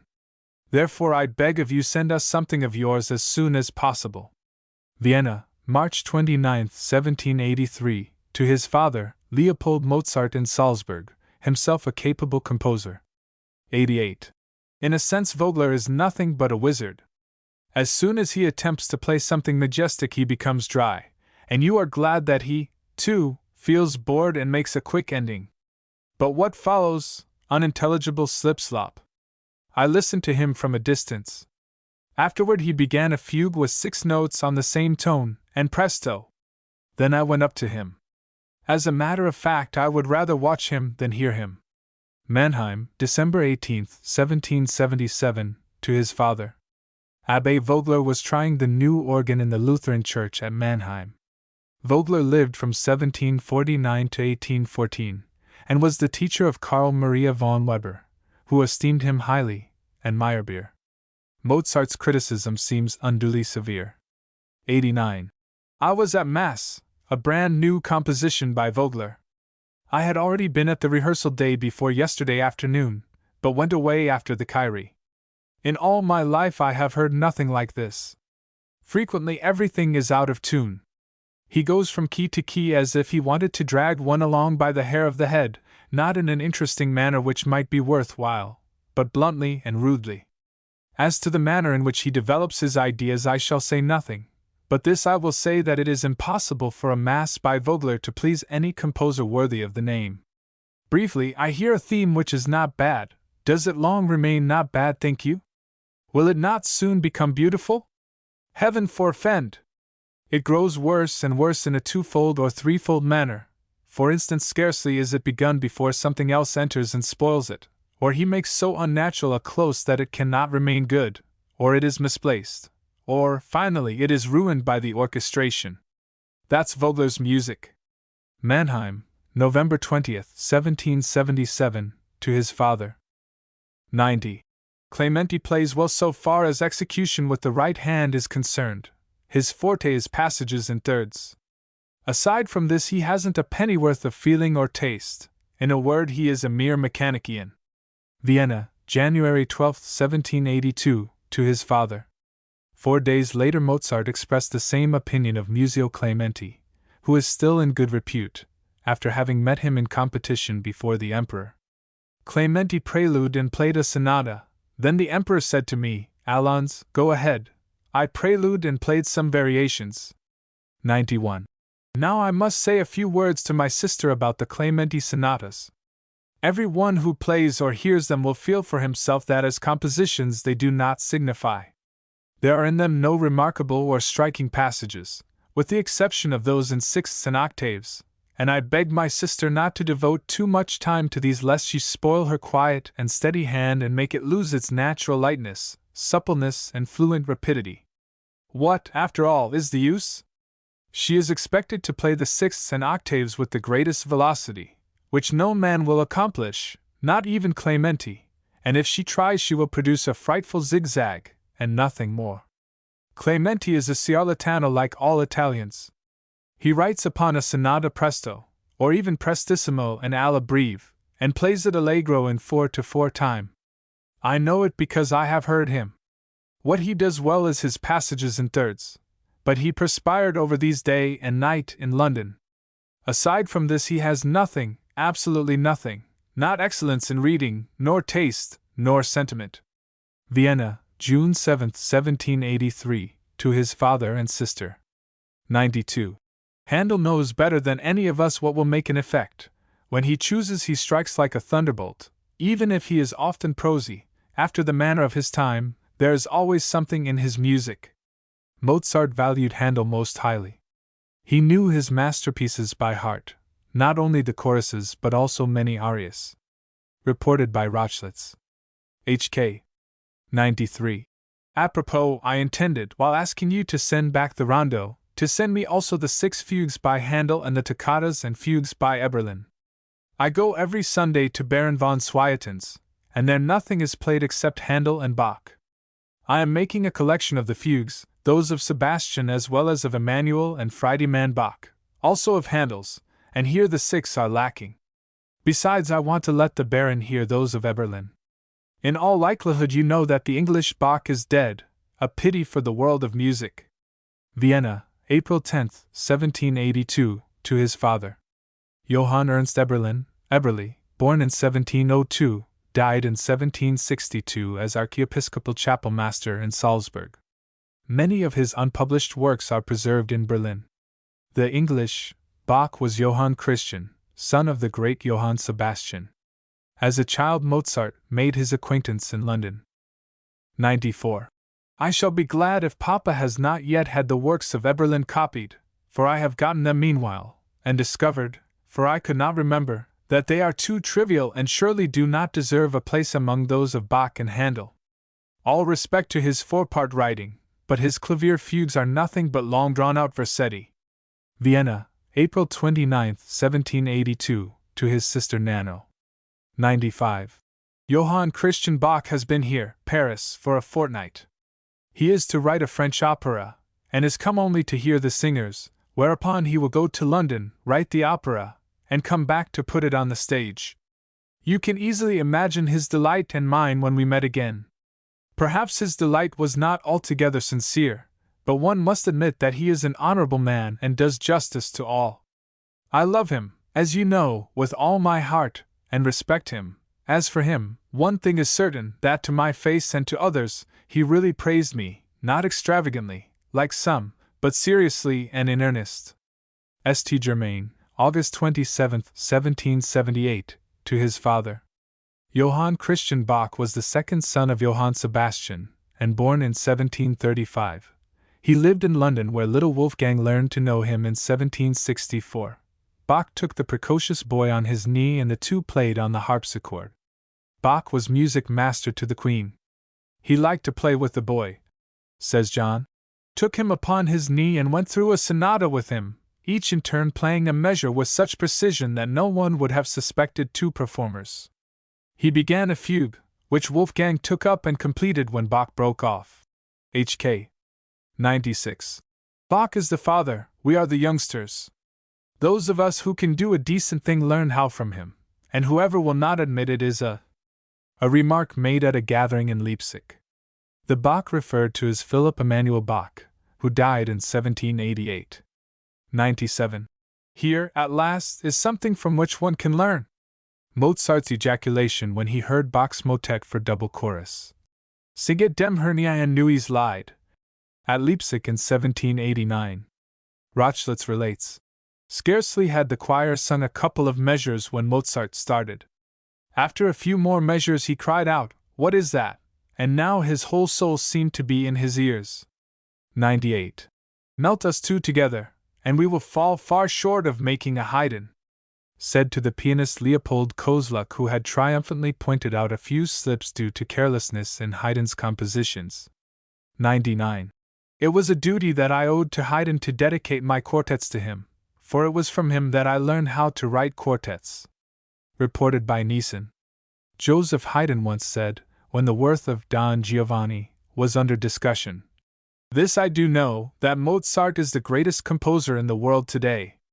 100. Nobody can do everything, jest and terrify, cause laughter or move profoundly, like Joseph Haydn. Reported by Nissen, the biographer who married Mozart's widow. HK. 101. Keep your eyes on him, he'll make the world talk of himself some day. A remark made by Mozart in reference to Beethoven in the spring of 1787. It was the only meeting between the two composers. The prophetic observation was called out by Beethoven's improvisation on a theme from Le Nozze di Figaro. HK. 102. Atwood is a young man for whom I have a sincere affection and esteem. He conducts himself with great propriety, and I feel much pleasure in telling you that he partakes more of my style than any scholar I ever had, and I predict that he will prove a sound musician. Remarked in 1786 to Michael Kelly, who was a friend of Atwood and a pupil of Mozart at the time. Thomas Atwood was an English musician, born in 1765. He was chorister of the Chapel Royal at the age of 9, and at 16 attracted the attention of the Prince of Wales, afterward George IV, who sent him to Italy to study. He studied 2 years in Naples and 1 year in Vienna with Mozart. Returned to London, he first composed for the theatre, and afterward largely for the church. He and Mendelssohn were devoted friends. HK. 103. If the oboist Fischer did not play better when we heard him in Holland, 1766, than he plays now, he certainly does not deserve the reputation which he has. Yet, between ourselves, I was too young at the time to pronounce a judgment. I remember that he pleased me exceedingly, and the whole world. It is explained easily enough if one but realizes that tastes have changed mightily since then. You would think that he plays according to the old school, but no! He plays like a wretched pupil, and then his concertos, his compositions. Every ritornello lasts a quarter of an hour, then the hero appears, lifts one leaden foot after the other and plumps them down alternately. His tone is all nasal, and his tenuto sounds like an organ tremulant. Vienna, April 4, 1787, to his father. Johann Christian Fischer, 1733 to 1800, was a famous oboist and composer for his instrument. Fischer was probably the original of the many artists of whom the story is told that, having been invited by a nobleman to dinner, he was asked if he had brought his instrument with him, replied that he had not, for that his instrument never ate. Kelly tells the story in his Reminiscences, and makes Fischer the hero. HK. 104. I know nothing new except that Gellert has died in Leipzig and since then has written no more poetry. Milan, January 26, 1770.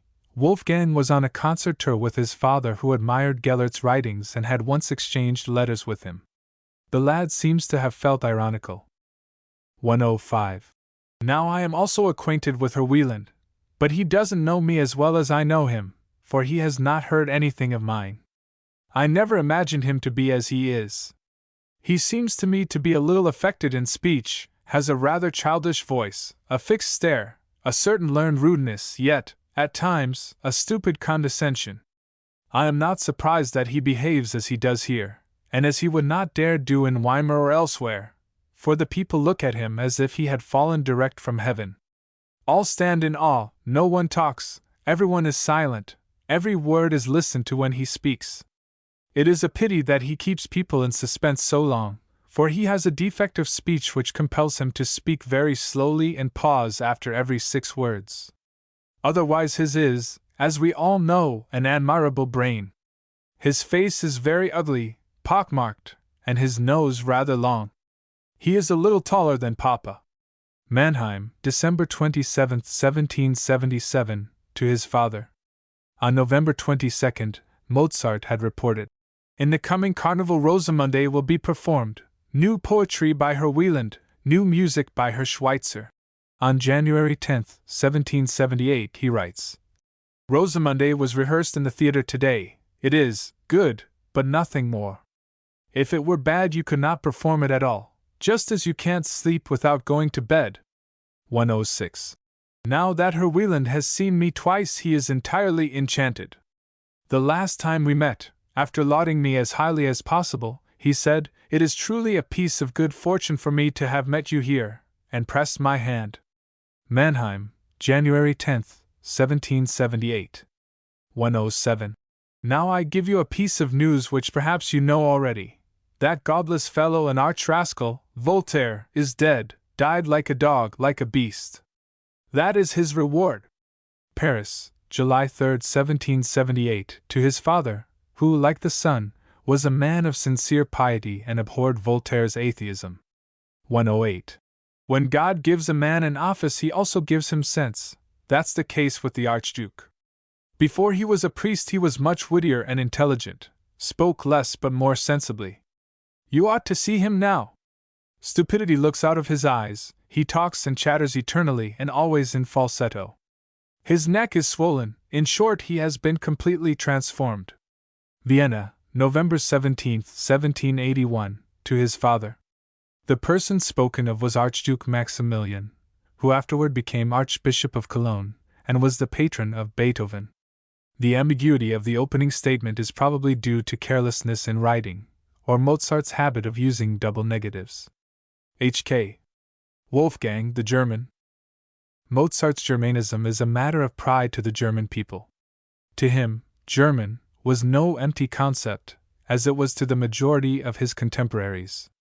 He is therefore honored as a champion of German character and German art, worthy as such to stand beside Richard Wagner. Properly to appreciate his patriotism it is necessary to bear in mind that in Mozart's day Germany was a figment of the imagination, the French language, French manners and Italian music being everywhere dominant. Wagner, on the contrary, was privileged to see the promise of the fulfillment of his strivings in the light of the German victories of 1870 to 1871. When the genius of Germany soared aloft she carried Wagner with her. Wagner's days of glory in August 1876 were conditioned by the Great War with France. How insignificant must the patronage of Joseph II, scantily enough bestowed on Mozart in comparison with that showered on Salieri, appear, when we recall the Maecenas Ludwig II. 109.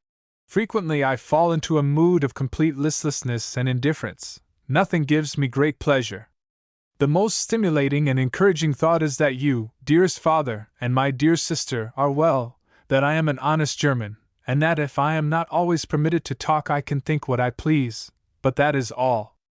Paris, May 29, 1778, to his father. 110. The Duc de Guines was utterly without a sense of honor and thought that here was a young fellow, and a stupid German to boot, as all Frenchmen think of the Germans, he'll be glad to take it. But the stupid German was not glad and refused to take the money. For 2 lessons he wanted to pay me the fee of 1. Paris, July 31, 1778, to his father. Mozart had given lessons in composition to the Duke's daughter. See number 51. 111. An Italian ape, such as he is, who has lived in German countries and eaten German bread for years, ought to speak German, or mangle it, as well or ill as his French mouth will permit. Said of the violoncellist Duport, the favorite of King William I, of Prussia, in 1789, when Mozart was in Berlin and Duport asked him to speak French. 112.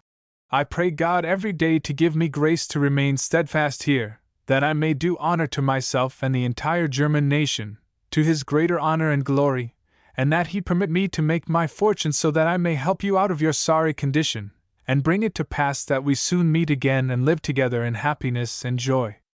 But his will be done on earth as in heaven. Paris, May 1, 1778, to his father who had plunged himself in debt, and was giving lessons in order to promote the career of his son. His sister also helped nobly. 113. If this were a place where the people had ears, hearts to feel, and a modicum of musical understanding and taste, I should laugh heartily at all these things. As it is, I am among nothing but cattle and brutes, so far as music is concerned. How should it be otherwise, since they are the same in all their acts and passions? There is no place like Paris. You must not think that I exaggerate when I talk thus of music. Turn to whom you please, except to a born Frenchman, you shall hear the same thing, provided you can find some one to turn to. Now that I am here, I must endure out of regard for you. I shall thank God Almighty if I get out of here with a sound taste. Paris, May 1st, 1778. 114.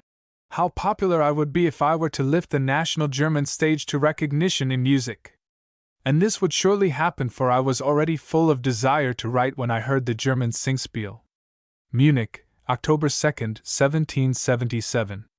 A Singspiel is a German opera with spoken dialogue. H.K. 115. If there were but a single patriot on the boards with me, a different face would be put on the matter. Then, mayhap, the budding national theatre would blossom, and that would be an eternal disgrace to Germany, if we Germans should once begin to think German, act German, speak German, and even sing German. Vienna, March 21, 1785, to the playwright Anton Klein of Mannheim. It was purposed to open the Singspiel Theatre in October. 116. The German opera is to be opened in October. For my part, I am not promising it much luck. From the doing so far, it looks as if an effort were making thoroughly to destroy the German opera, which had suspended, perhaps only for a while, rather than to help it up again and preserve it. Only my sister-in-law Lang has been engaged for the German Singspiel. Cavalry, Adelberger, Tabor, all Germans, of whom Germany can be proud, must remain with the Italian opera, must make war against their countrymen. Vienna, March 21, 1785, to Anton Klein. Madame Lang was Aloysia Weber, with whom he was in love before he married her sister Constance. 117. The gentlemen of Vienna, including most particularly the Emperor, must not be permitted to believe that I live only for the sake of Vienna. There is no monarch on the face of the earth whom I would rather serve than the Emperor, but I shall not beg service. I believe that I am capable of doing honor to any court.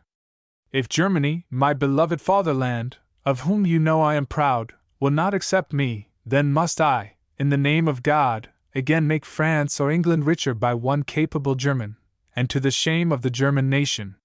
You know full well that in nearly all the arts those who excelled have nearly always been Germans. But where did they find fortune, where fame? Certainly not in Germany. Even Gluck, did Germany make him a great man? Alas, no! Vienna, August 17, 1782, to his father. Mozart's answer in 1789, when King Frederick William II of Prussia said to him, "Stay with me, I offer you a salary of 3,000 thalers," was touching in the extreme. "Shall I leave my good emperor?" Thereupon the king said, "Think it over. I'll keep my word even if you should come after a year and a day." In spite of his financial difficulties, Mozart never gave serious consideration to the offer. When his father advised him against some of his foreign plans, he answered, "So far as France and England are concerned, you are wholly right. This opening will never be closed to me. It will be better if I wait a while longer. Meanwhile, it is possible that conditions may change in those countries." In a preceding letter he had written, "For some time I have been practicing myself daily in the French language, and I have also taken 3 lessons in English. In 3 months I hope to be able to read and understand English books fairly well." 118. The two of us played a sonata that I had composed for the occasion, and which had a success. This sonata I shall send you by Herr von Dobrawake, who said that he would feel proud to have it in his trunk. His son, who is a Salzburger, told me this. When the father went, he said quite loud, "I am proud to be your countryman. You are doing great honor to Salzburg. I hope that times will so change that we can have you amongst us, and then do not forget me." I answered, "My fatherland has always the first claim on me." Vienna, November 24, 1781, to his father. Mozart is speaking of a concert which he had given. The sonata is the small one in D major, Cockle, number 381. Mozart often made merry over the Salzburgians. He called them stupid and envious. 119. Thoroughly convinced that I was talking to a German, I gave free rein to my tongue, a thing which one is so seldom permitted to do that after such an outpouring of the heart it would be allowable to get a bit fuddled without risk of hurting one's health. Vienna, March 21, 1785, to Anton Klein. Self-respect and honor. Beethoven is said to have been the first musician who compelled respect for his craft, he who, prouder than Goethe, associated with royalties, and said of himself, "I too am a king." Mozart rose from a dependent position which brought him most grievous humiliations. He was looked upon as a servant of the Archbishop of Salzburg, and treated accordingly. At the time, composers and musicians had no higher standing. Mozart feels the intolerableness of his position and protests against it on every opportunity. He is conscious of his worth and intellectual superiority. When he endures the grossest indignities from his tormentor, Archbishop Hieronymus, it is for the sake of his father whom he would save from annoyance.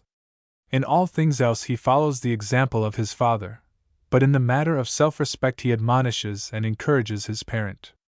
Although Beethoven rudely rejected the condescending goodwill of the great which would have made Mozart happy, and demanded respect as an equal, it must be confessed that the generally manly conduct of Mozart was an excellent preparation of the Viennese soil. 120. I only wish that the Elector were here. He might hear something to his advantage. He knows nothing about me, knows nothing about my ability. What a pity that these grand gentlemen take everybody's word and are unwilling to investigate for themselves. It's always the way. I am willing to make a test. Let him summon all the composers in Munich, and even invite a few from Italy, Germany, England, and Spain. I will trust myself in a competition with them all. Munich, October 2, 1777, to his father. Mozart had hoped to secure an appointment in Munich, but was disappointed. 121. I could scarcely refrain from laughing when I was introduced to the people. A few, who knew me par renommée, were very polite and respectful. Others who know nothing about me stared at me as if they were a bit amused. They think that because I am small and young that there can be nothing great and old in me. But they shall soon find out. Mannheim, October 31, 1777, to his father. 122. We poor, common folk must not only take wives whom we love and who love us, but we may, can and want to take such because we are neither noble, well-born nor rich, but lowly, mean and poor. Hence we do not need rich wives because our wealth dies with us, being in our heads. Of this wealth no man can rob us unless he cuts off our heads, in which case we should have need of nothing more. Mannheim, February 7, 1778, to his father. Mozart had fallen in love with Aloysia, daughter of the poor musician Weber. 123. I will gladly give lessons to oblige, particularly if I see that a person has talent and a joyous desire to learn. But to go to a house at a fixed hour, or wait at home for the arrival of someone, that I cannot do, no matter how much it might yield me. I leave that to others who can do nothing else than play the clavier. For me it is impossible. I am a composer and was born to be a chapel master. I dare not thus bury the talent for composition which a kind God gave me in such generous measure. I may say this without pride, for I feel it now more than ever before, and that is what I should do had I many pupils. Teaching is a restless occupation, and I would rather neglect clavier playing than composition. The clavier is a side issue, though, thank God, a strong one. Mannheim, February 7, 1778, to his father, who must have read the words with sorrow, since he and his daughter Nana were laboriously giving lessons and practicing economy to make Mozart's journey possible, and had to advance money to him. 124. I know of a certainty that the Emperor intends to establish a German opera in Vienna, and is earnestly seeking a young conductor who understands the German language, has genius, and is capable of giving the world something new. Benda of Gotha is seeking the place, and Schweitzer is also an applicant. I believe this would be a good thing for me, but with good pay, as a matter of course. If the Emperor will give me 1,000 florins, I will write a German opera for him, and if then he does not wish to retain me, all right. I beg of you, write to all the good friends in Vienna whom you can think of that I would do honor to the Emperor. If there is no other way, let him try me with an opera. Mannheim, January 10, 1778, to his father. 125. The greatest favor that Herr Grimm showed me was to lend me 15 louis d'or in driblets at the life and death of my blessed mother. Is he fearful that the loan will not be returned? If so, he truly deserves a kick, for he shows distrust of my honesty, the only thing that can throw me into a rage, and also of my talent. In a word, he belongs to the Italian party, is deceitful, and is seeking to oppress me. Paris, September 11, 1778, to his father, who was on a friendly footing with the French encyclopedist Grimm since the first artistic tour made with little Wolfgang in 1763, when he owed many favors to Grimm. Apparently Mozart here does an injustice to his patron, who, it is true, thought highly of the Italian Piccini. 126. On my honor, I can't help it, it's the kind of man I am. Lately, when he spoke to me rudely, foolishly, and stupidly, I did not dare to say to him that he need not worry about the 15 louis d'or for fear that I might offend him. I did nothing but endure and ask if he were ready, and then, your obedient servant. Paris, September 11, 1778, to his father, at whose request Baron Grimm had received the young artist in Paris, but at the same time had exercised a sort of artistic guardianship over him. Wolfgang had written to his father as early as August 27. If you write to him, do not be too humble in your thanks. There are reasons. On another occasion, Grimm is able to assist children, but not adults. Do not imagine that he is the man he was. 127. You know that I want nothing more than good employment, good in character and good in recompense, let it be where it will if the place be but Catholic. But if the Salzburgians want me, they must satisfy my desires, or they will certainly not get me. Paris, July 3, 1778, to his father, who wished to see his son in the service of the archiepiscopal court at Salzburg. 128. The prince must have confidence either in you or me, and give us complete control of everything relating to music, otherwise all will be in vain. For in Salzburg everybody or nobody has to do with music. If I were to undertake it, I should demand free hands. In matters musical the head court chamberlain should have nothing to say. A cavalier cannot be a conductor, but a conductor can well be a cavalier. Paris, July 9, 1778. 129. If the Archbishop were to entrust it to me, I would soon make his music famous, that's sure, but I have one request to make at Salzburg, and that is that I shall not be placed among the violins where I used to be. I'll never make a fiddler. I will conduct at the clavier and accompany the arias. It would have been a good thing if I had secured a written assurance of the conductorship. Paris, September 11, 1778, to his father, who had urged him to return to Salzburg to receive an appointment to the conductorship. Mozart seems to have a premonition of the treatment which he received later from the Archbishop. 130. I must admit that I should reach Salzburg with a lighter heart if I were not aware that I have taken service there. It is only this thought that is intolerable. Put yourself in my place and think it over. At Salzburg I do not know who or what I am. I am everything and at times nothing. I do not demand too much or too little, only something, if I am something. Strasbourg, October 15, 1778, to his father, while returning from Paris filled with repugnance to the Archbishop. For aside from obeying a praiseworthy and beautiful motive, he means filial affection. I am really committing the greatest folly in the world. He writes in the same letter. 131. The Archbishop cannot recompense me for the slavery in Salzburg. As I have said, I experience great pleasure when I think of visiting you again, but nothing but vexation and fear at the thought of seeing myself at that beggarly court again. The Archbishop must not attempt to put on grand airs with me as he used to. It is not impossible, it is even likely that I would put my fingers to my nose, and I know full well that you would enjoy it as much as I. Mannheim, November 12, 1778, to his father. 132. At 11 o'clock in the forenoon, a little too early for me, unfortunately, we already go to table. We dine together, the two temporal and spiritual valets, Mr. the Controller, Mr. Zetti, the confectioner, Messrs. the 2 cooks, Seccarelli, Brunetti, in my insignificance. And the 2 valets sit at the head of the table. I have at least the honor of sitting above the cooks. Well, I simply think I am at Salzburg. At dinner a great many coarse and silly jokes are cracked, but not at me, because I do not speak a word unless of necessity, and then always with the utmost seriousness. As soon as I have dined I go my way. Vienna, March 17, 1781, to his father. The Archbishop was visiting Vienna and had brought with him his best musicians whom, however, he treated shabbily. At length the rupture came.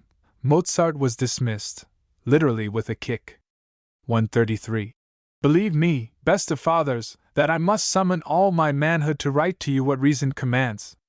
God knows how hard it is for me to leave you, but if beggary were my lot I would no longer serve such a master, for that I shall never forget as long as I live, and I beg of you, for the sake of everything in the world, encourage me in my determination instead of trying to dissuade me. That would unfit me for what I must do. For it is my desire and hope to win honor, fame, and money, and I hope to be of greater service to you in Vienna than in Salzburg. Vienna, May 12, 1781, to his father. 134. I did not know that I was a valet de chambre, and that broke my neck. I ought to have wasted a few hours every forenoon in the antechamber. I was often told that I should let myself be seen, but I could not recall that this was my duty and came punctually only when the Archbishop summoned me. Vienna, May 12, 1781. 135. To please you, best of fathers, I would sacrifice my happiness, my health, and my life, but my honor is my own, and ought to be above all else to you.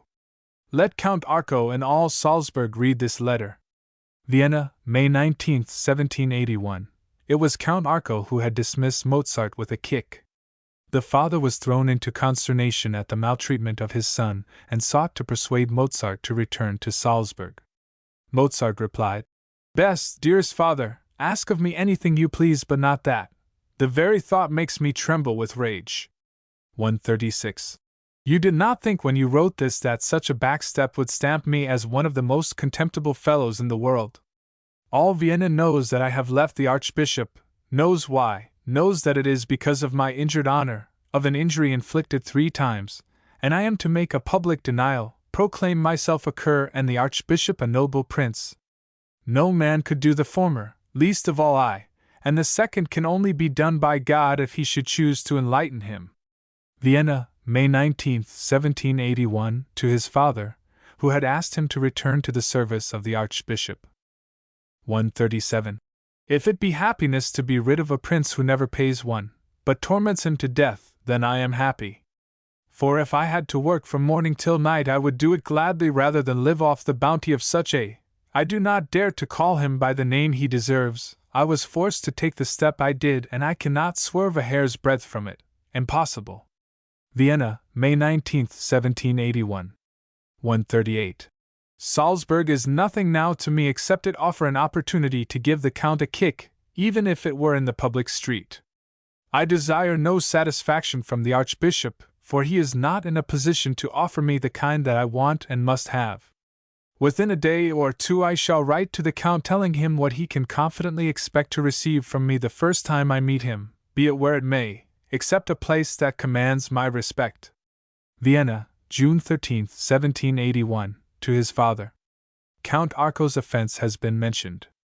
On June 16 Mozart wrote, The hungry ass shall not escape my chastisement if I have to wait 20 years, for as soon as I see him he shall come in contact with my foot, unless I should be so unfortunate as to see him in the sanctuary. The reader will probably guess that the translator is resorting to euphemisms in rendering Mozart's language. H.K. 139. It is the heart that confers the patent of nobility on man, and although I am no count I probably have more honor within me than many a count. Menial or count, whoever insults me is a cur. I shall begin by representing to him, with complete gravity, how badly he did his business, but at the end I shall have to assure him in writing that he is to expect a kick and a box on the ear from me, for if a man insults me I have got to be revenged, and if I give him no more than he gave me, it is mere retaliation and not punishment. Besides, I should thus put myself on a level with him, and I am too proud to compare myself with such a stupid gelding. Vienna, June 20th, 1781, to his father. These expressions, called out by the insulting treatment received from the Archbishop and Count Arco, are in striking contrast to Mozart's habitual amiability. 140. I can easily believe that the court parasites will look askance at you, but why need you disturb yourself about such a miserable pack? The more inimical such persons are to you, the greater the pride and contempt with which you should look down upon them. Vienna, June 20th, 1778, to his father, who fears that some of the consequences of his son's step may be visited upon him. 141. I do not ask of you that you make a disturbance or enter the least complaint, but the Archbishop and the whole pack must fear to speak to you about this matter, for you, if compelled, can without the slightest alarm say frankly that you would be ashamed to have reared a son who would have accepted abuse from such an infamous cur as Arco, and you may assure all that if I had the good luck to meet him today I should treat him as he deserves, and that he would have occasion to remember me the rest of his life. All that I want is that everybody shall see in your bearing that you have nothing to fear. Keep quiet, but if necessary speak, and then to some purpose. Vienna, July 4th, 1781, to his father. 142. I may say that because of Vogler, Winter was always my greatest enemy. But because he is a beast in his mode of life, and in all other matters a child, I would be ashamed to set down a single word on his account. He deserves the contempt of all honorable men. I will, therefore, not tell infamous truths rather than infamous lies about him. Vienna, December 22nd, 1781, to his father, to whose ears Peter Winter, a composer, had brought slanderous reports concerning Mozart and his Constanze. Winter was a pupil of Abbe Vogler. See number 66. 143. He is a nice fellow and a good friend of mine. I might often dine with him, but it is a custom with me never to take pay for my favors, nor would a dish of soup pay them. Yet such people have wonderful notions of what they accomplish with one. I am fond of doing favors for people, but they must not plague me. She, the daughter, is not satisfied if I spend 2 hours every day with her, but wants me to loll about the whole day, yet she tries to play the well-behaved one. Vienna, August 22nd, 1781, to his father. Mozart is writing about a landlord and his daughter concerning whom favorable reports had reached the ears of the father. Mozart explains matters and soon thereafter announces a change of lodgings. 144. I beg of you that when you write to me about something in my conduct which is displeasing to you, and I in turn give you my views, let it always be a matter between father and son, and therefore a secret not to be divulged to others. Let our letters suffice, and do not address yourself to others, for, by heaven, I will not give a finger's length of accounting concerning my doings or omissions to others, not even to the Emperor himself. I have cares and anxieties of my own and have no use for petulant letters. Vienna, September 5th, 1781, to his father, who lent a willing ear to gossips and was never chary of his reproaches. Mozart was already 25 years old. 145. If I were Wiedmer, I would demand the following satisfaction from the Emperor.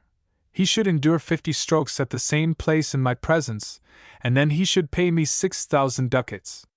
If I could not obtain this satisfaction, I should take none, but thrust a dagger through his heart at the first opportunity. N.B. He has already had an offer of 3,000 ducats on condition that he does not come to Vienna, but permits the matter to drop. The people of Innsbruck say of Wiedmer, "He who was scourged for our sake will also redeem us." Vienna, August 8, 1781, to his father. Herr von Wiedmer was a nobleman and theatre director, who, without cause, had been sentenced to a whipping by the president, Count Wolkenstein, on the complaint of another nobleman. Mozart's bloodthirstiness was probably due to memories of Arco's kick still rankling in his heart. It was only after long solicitation from his father that he abandoned his plan to send Arco the threatened letter. H.K. 146. You perhaps already know that the Musico Marchesi, Marquess di Milano, was poisoned in Naples, but how? He was in love with the Duchess, and her real amant grew jealous and sent 3 or 4 bravos to Marchesi and left him the choice of drinking poison or being massacred. He chose the poison. Being a timid Italian, he died alone and left his gentlemen murderers to live in rest and peace. Had they come into my room, I would have taken a few of them with me into the other world, as long as someone had to die. Pity for so excellent a singer! Munich, December 30th, 1780, to his father. Mozart, on the whole, was one of the most peaceable men on earth, but he was not wanting in personal courage, and he could fly into transports of rage. 147. If you were to write also to Prince Seal, I should be glad. But short and good. Do not by any means crawl. That I cannot endure. Mannheim, December 10th, 1777, to his father. Count Ferdinand von Zeil was Prince Bishop of Chiemsee and favorably disposed towards Mozart, who was hoping for an appointment in Munich. If he wants to do something, he can. All Munich told me that. Nothing came of it. 148. Whoever judges me by such bagatelles is also a scamp. Mozart wrote many occasional pieces for his friends, fitting them to the player's capacities. Mozart said that the publisher who bought some of these bagatelles and printed them without applying to him was a scamp, lump, but took no proceedings against him. 149. Very well, then I shall earn nothing more, go hungry and the devil a bit will I care. Mozart's answer to Hofmeister, the Leipzig publisher, who had said, Write in a more popular style, or I can neither print nor pay for anything of yours. Strivings and Labors. 150.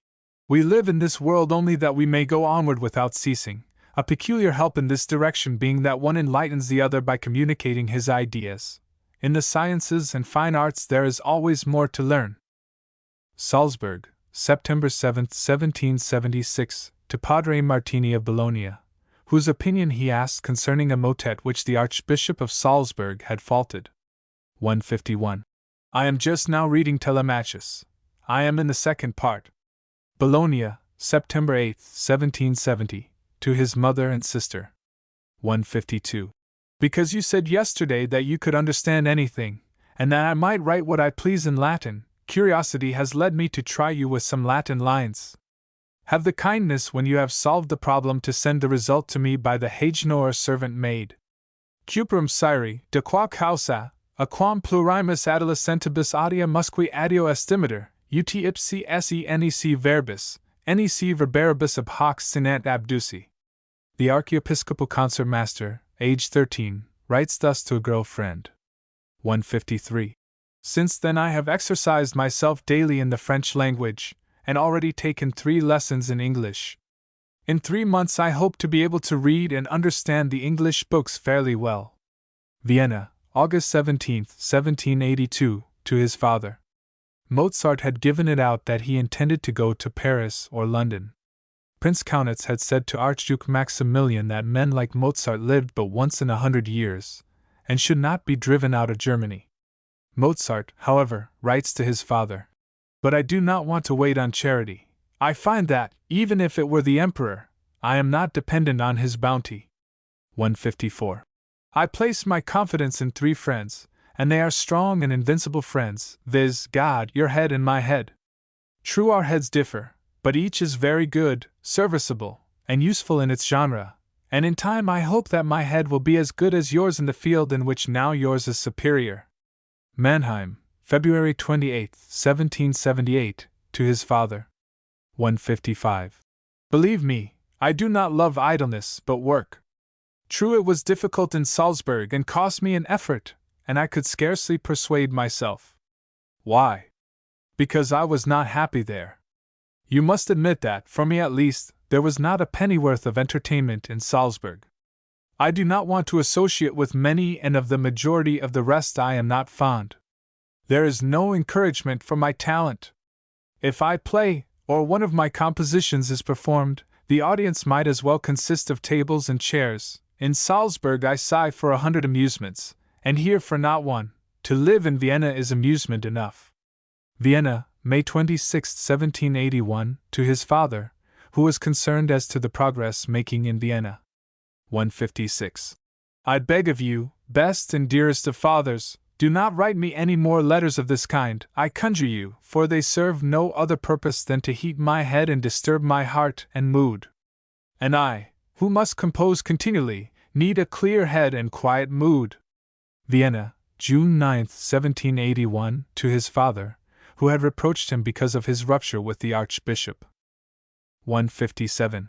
If there ever was a time when I was not thinking about marriage, it is now. I wish for nothing less than a rich wife, and if I could make my fortune by marriage now, I should perforce have to wait, because I have very different things in my head. God did not give me my talent to put at 8 angle on a wife, and spend my young life in inactivity. I am just beginning life, and shall I embitter it myself? I have nothing against matrimony, but for me it would be an evil just now. Vienna, July 25, 1781, to his father, who was solicitous lest he fall in love with one of the daughters in the Weber family with whom he was living. All manner of rumors had been carried to him. The father persuaded his son to seek other lodgings, but Constanze Weber eventually became Mozart's wife nevertheless. 158. This sort of composer can do nothing in this genre. He has no conception of what is wanted. Lord! If God had only given me such a place in the church and before such an orchestra! A remark made in Leipzig, in 1789, in reference to a composer who was suited to comic opera work, but had received an appointment as church composer. Mozart examined a mass of his and said, "It sounds all very well, but not in church." He then played it through with new words improvised by himself, such as, in the Cum Sancto Spiritu, "Stolen property, gentlemen, but no offense." 159. You see my intentions are good, but if you can't, you can't. I do not want to scribble, and therefore cannot send you the whole symphony before next post day. Vienna, July 31, 1782, to his father, who had asked for a symphony for the Hafner family in Salzburg. 160. I do not beg pardon, no! But I beg of Herr Bullinger that he himself apply to himself for pardon in my behalf, with the assurance that as soon as I can do so in quiet I shall write to him. Until now no such occasion has offered itself, for as soon as I know that in all likelihood I must leave a place I have no restful hour. And although I still have a modicum of hope, I am not at ease and shall not be until I know my status. Mannheim, November 22, 1777, to his father. Abbe Bullinger was the most intimate friend that the Mozart family had in Salzburg. Mozart had been negligent in his correspondence. 161. To live well and to live happily are different things, and the latter would be impossible for me without witchcraft. It would have to be supernatural, and that is impossible, for there are no witches nowadays.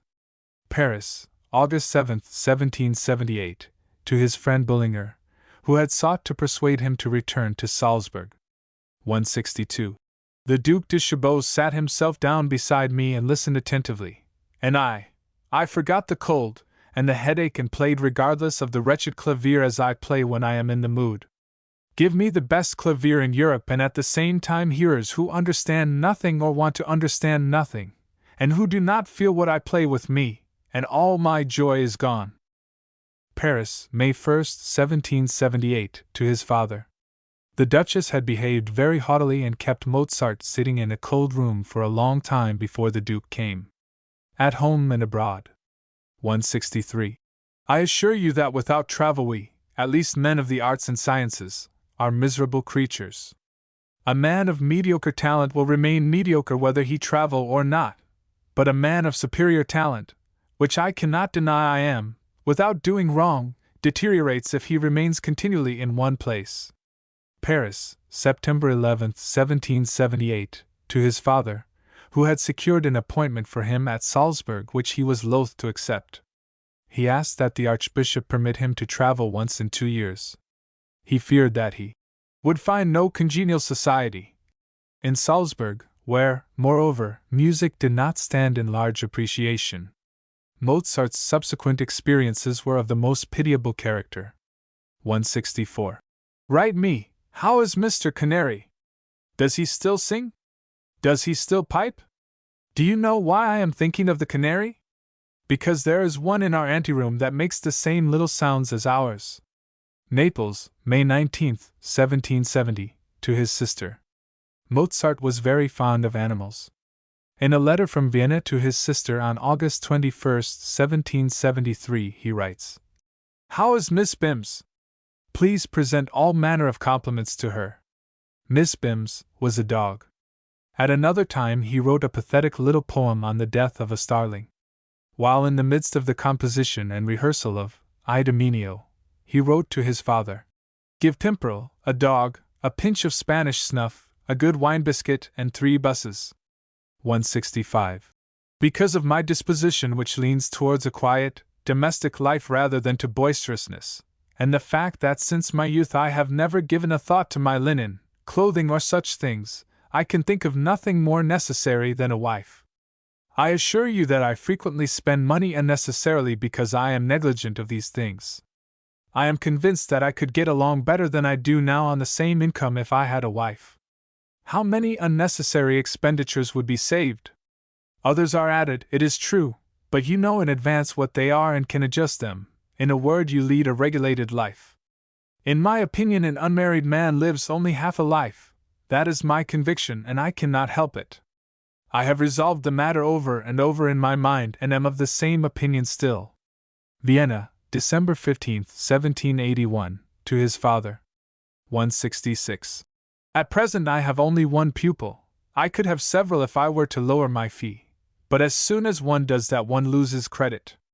My price is 12 lessons for 6 ducats, and I make it understood besides that I give the lessons as a favor. I would rather have 3 pupils who pay well than 6 who pay ill. I am writing this to you to prevent you from thinking that it is selfishness which prevents me from sending you more than 30 ducats. Vienna, June 16, 1781, to his father. In American money, Mozart's fee is represented by $1.20 per lesson. H.K. 167. I could not go about Vienna looking like a tramp, particularly just at this time. My linen was pitiable. No servant here has shirts of such coarse stuff as mine, and that certainly is a frightful thing for a man. Consequently, there were again expenditures. I had only one pupil. She suspended her lessons for 3 weeks, and I was again the loser. One must not throw oneself away here, that is a first principle, or one is ruined forever. The most audacious man wins the day. Vienna, September 5, 1781, to his father, excusing himself for not having made remittances. 168. Resent anything and at once you receive smaller pay. Besides all this, the emperor is a skinflint. If the emperor wants me, he ought to pay for me. The mere honor of being in his employ is not enough. If the emperor were to offer me 1,000 florins and a count 2,000, I should present my compliments to the emperor and go to the count, assuming a guarantee, of course. Vienna, April 10, 1782, to his father. Mozart was not too industrious in the pursuit of a court appointment, yet had reason to be hopeful. Near the end of his short life the appointment came from Joseph II, to whom Mozart had been too faithful. 169. I described my manner of life to my father only recently, and I will now repeat it to you. At 6 o'clock in the morning I am already done with my frisure, and at 7 I am fully dressed. Thereupon I compose until 9 o'clock. From 9 to 1 I give lessons, then I eat unless I am a guest at places where they dine at 2 or even 3 o'clock, as, for instance, today and tomorrow with Countess Zichy and Countess Thun. I cannot work before 5 or 6 o'clock in the evening, and I am often prevented even then by a concert. If not, I write till 9. Then I go to my dear Constance, where the delight of our meeting is generally embittered by the words of her mother. Hence my desire to free and save her as soon as possible. At half after 10 or 11 I am again at home. Since, owing to the occasional concerts and the uncertainty as to whether or not I may be called out, I cannot depend on having time for composition in the evening, I am in the habit, particularly when I come home early, of writing something before I go to bed. Frequently I forget myself and write till 1 o'clock, then up again at 6. Vienna, February 13, 1782, to his sister Marianne, Nano, as he called her. 170. We do not go to bed before 12 o'clock and get up half after 5 or 5, because nearly every day we take an early walk in the Augarten. Vienna, May 26, 1784, to his father, to whom he complains of his maidservant who came from Salzburg and who had written to the father that she was not permitted to sleep except between 11 and 6 o'clock. 171. Now, as to my mode of life. As soon as you were gone, I played 2 games of billiards with Herr von Mozart, who wrote the opera for Schikaneder's theatre. Then I sold my nag for 14 ducats. Then I had Joseph call my primus and bring a black coffee, to which I smoked a glorious pipe of tobacco. At 5:30 I went out of the door and took my favorite promenade through the glacis to the theatre. What do I see? What do I smell? It is the primus with the cutlet gusto. I eat to your health. It has just struck 11 o'clock. Perhaps you are already asleep. Sh. I do not want to wake you. Saturday, the 8th. You ought to have seen me yesterday at supper. I could not find the old dishes and therefore produced a set as white as snow flowers and had the wax candelabra in front of me. Vienna, October 7, 1791, to his wife, who was taking the waters at Baden. Mozart was fond of billiards and often played alone as on this occasion. He was careful of his health and had been advised by his physician to ride, but he could not acquire a taste for the exercise, hence the sale of his horse. The primus was his valet, a servant found in every Viennese household at the time. Out of the door through which he stepped on beginning his walk to the theatre his funeral procession passed 2 months later. 172. I have done more work during the 10 days that I have lived here than in 2 months in any other lodgings, and if it were not that I am too often harassed by gloomy thoughts which I can dispel only by force, I could do still more, for I live pleasantly, comfortably and cheaply. Vienna, June 27, 1788, to his friend Puchberg. 173. I have no conveniences for writing there, I at Baden, and I want to avoid embarrassments as much as possible. Nothing is more enjoyable than a quiet life, and to obtain that one must be industrious. I am glad to be that. Vienna, October 8, 1791, to his wife at Baden. Mozart probably refers to work on his Requiem. He says further, if I had had nothing to do I would have gone with you to spend the week. 174. Now the babe against my will, yet with my consent, has been provided with a wet nurse. It was always my determination that, whether she was able to do so or not, my wife was not to suckle her child, but neither was the child to guzzle the milk of another woman. I wanted brought up on water as I and my sister were, but Vienna, June 8, 1783, to his father, the day after his first child was born. The dear, thick, fat little fellow died soon after. 175. Young as I am, I never go to bed without thinking that possibly I may not be alive on the morrow, yet not one of the many persons who know me can say that I am morose or melancholy. For this happy disposition I thank my Creator daily, and wish with all my heart that it were shared by all my fellows. Vienna, April 4, 1787, to his father, shortly before the latter's death. Mozart himself died when he was not quite 36 years old. 176. If it chances to be convenient, I shall call on the Fishers for a moment. Longer than that I could not endure their warm room and the wine at table. I know very well that people of their class think they are bestowing the highest honors when they offer these things, but I am not fond of such things, still less of such people. Vienna, December 22, 1781, to his sister. Mozart was acquainted with the Fischer family from the time of his first journeys as a child. The contrast which he draws between the artist and the comfort-loving, commonplace citizen is diverting. 177. The Viennese are a people who soon grow weary and listless, but only of the theatre. My forte is too popular to be neglected. This, surely, is Clavierland. Spoken to Count Arco, who had warned him against removing to Vienna because of the fickleness of the Viennese public. He wanted him to return to Salzburg. 178. I am writing at a place called Riesenberg, which is an hour's distance from Vienna. I once stayed here overnight, now I shall remain a few days. The house is insignificant, but the surroundings, the woods in which a grotto has been built as natural as can be, are splendid and very pleasant. Vienna, July 13, 1781, to his father. Like Beethoven, Mozart loved nature and wanted a garden about his home. 179. I wish that my sister were here in Rome. I am sure she would be pleased with the city, for St. Peter's Church is regular, and many other things in Rome are regular. Rome, April 14, 1770.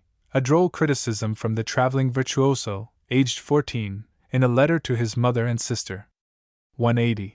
Carefully thinking it over, I conclude that in no country have I received so many honors or been so highly appreciated as in Italy. You get credit in Italy if you have written an opera, especially in Naples. Munich, October 11, 1777, to his father. An influential friend had offered to help him get an appointment in Italy. 181. Strasbourg can't get along without me. You have no idea how I am honored and loved here. The people say that everything I do is refined, that I am so sedate and courteous and have so good a bearing. Everybody knows me.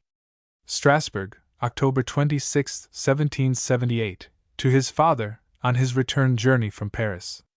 On October 3 he had written, I beg your pardon if I cannot write much. It is because, unless I am in a city in which I am well known, I am never in a good humor. If I were acquainted here I would gladly stay, for the city is truly charming, beautiful houses, handsome broad streets, and superb squares. 182. Oh, what a difference between the people of the Palatinate and of Bavaria! What a language! How coarse! To say nothing of the mode of life. Mannheim, November 12, 1778, to his father. Mozart, while returning from Paris, had stopped at his dear Mannheim, where at the moment a regiment of Bavarian soldiers were quartered, and had just got news of the rudeness with which the people of Munich had treated their elector. 183. In Regensburg we dined magnificently at noon, listened to divine table music, had angelic service and glorious Mosel wine. We breakfasted in Nuremberg, a hideous city. At Würzburg we strengthened our stomachs with coffee, a beautiful, a splendid city. The charges were moderate everywhere. Only 2 post relays from here, in Aschaffenburg, the landlord swindled us shamefully. Frankfurt on the Main, September 29, 1790, to his wife. The remark is notable because of the judgments pronounced on the Renaissance city Nuremberg and the Rococo city Würzburg. 184. All the talk about the imperial cities is mere boasting. I am famous, admired and loved here, it is true, but the people are worse than the Viennese in their parsimony.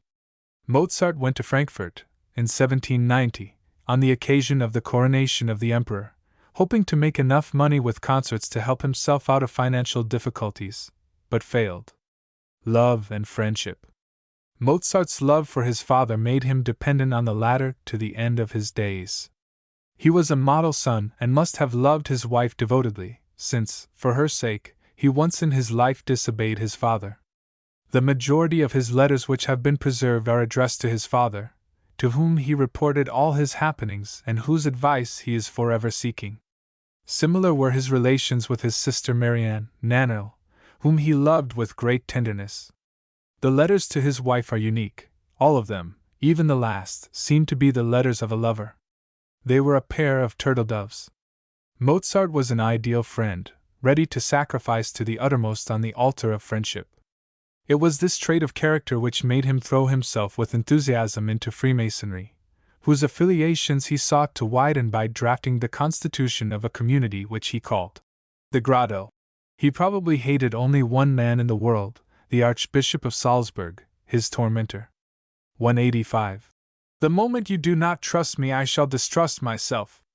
The time is past, it is true, when I used to stand on the settle, sing a Ragna Fiaggata fa and kiss the tip end of your nose, but have I therefore shown laxity in respect, love and obedience? I say no more. Mannheim, February 19, 1779, to his father, who was vexed because Mozart was showing a disposition to stay in Mannheim, because of a love affair, instead of going to Paris. Off with you to Paris, and soon, wrote the father. The Italian words are meaningless and but a bit of child's play, the nature of which can be gathered from Mozart's remark. 186. Pray do not let your mind often harbor the thought that I shall ever forget you. It is intolerable to me. My chief aim in life has been, is, and will be to strive so that we may soon be reunited and happy, reflect that you have a son who will never consciously forget his filial duty toward you, and who will labor ever to grow more worthy of so good a father. Mannheim, February 28, 1778, to his father. 187. The first thing I did after reading your letter was to go on my knees, and out of a full heart thank my dear God for this mercy. Now I am again at peace, since I know that I need no longer be concerned about the two persons who are the dearest things on earth to me. Paris, July 31st, 1778, to his father, who had written that he and Nannerl had comforted each other on the death of his mother. 188. Dearest, best of fathers, I wish you all conceivable good, whatever can be wished that I wish you, but no, I wish you nothing, but myself everything. For myself, then, I wish that you remain well and live innumerable years to my great happiness and pleasure. I wish that everything that I undertake may agree with your desire and liking, or, rather, that I may undertake nothing which might not turn out to your joy. This also I hope, for whatever adds to the happiness of your son must naturally be agreeable also to you. Vienna, November 16, 1781, to his father, congratulating him on his name day. On March 17, 1778, Mozart had written from Mannheim. Your accuracy extends to all things. Papa comes directly after God was my maxim as a child, and I shall stick to it. 189. Our little cousin is pretty, sensible, amiable, clever, and merry, all because she has been in society. She visited Munich for a while. You are right, we suit each other admirably, for she, too, is a bit naughty. We play great pranks on the people hereabouts. Augsburg, October 17, 1777, to his father. The little cousin was 2 years younger than Mozart.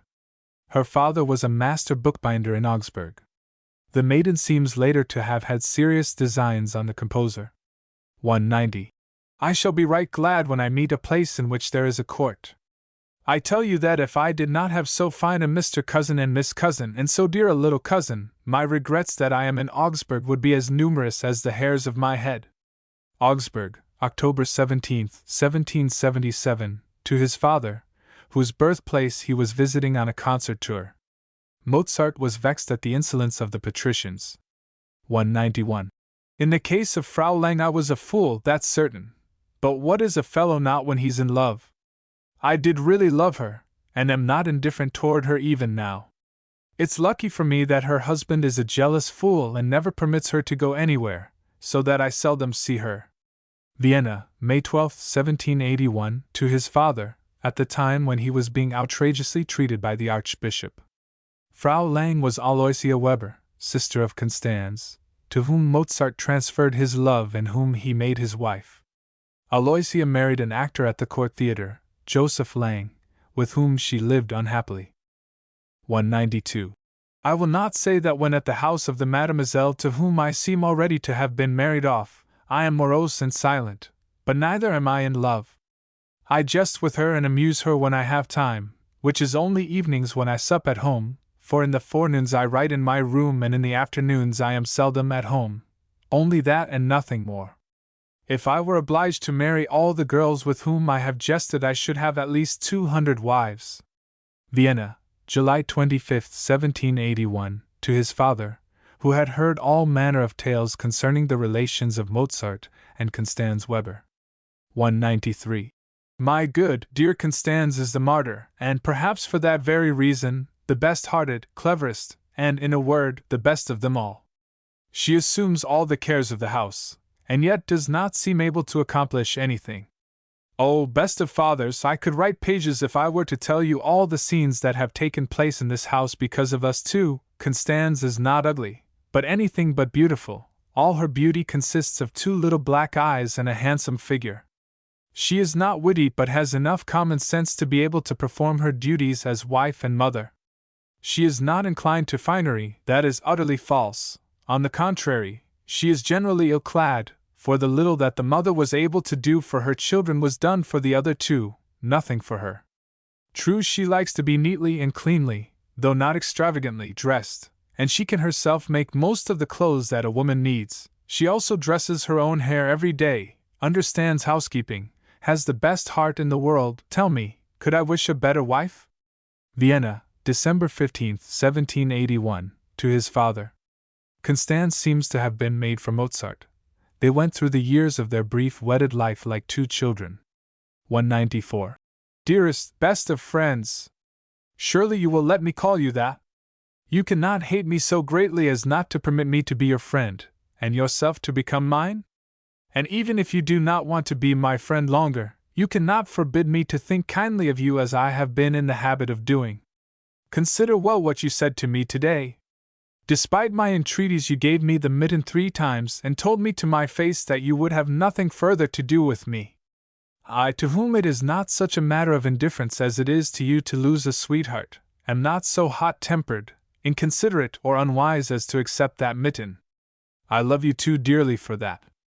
I therefore beg you to ponder on the cause of your indignation. A little confession of your thoughtless conduct would have made all well. If you do not take it ill, dear friend, may still make all well. From this you see how much I love you. I do not flare up as you do. I think, I consider, and I feel. If you have any feeling, I am sure that I will be able to say to myself before night, Constance is the virtuous, honor-loving, sensible and faithful sweetheart of just and well-meaning Mozart. Vienna, April 29, 1782, to his fiancée, Constance Weber.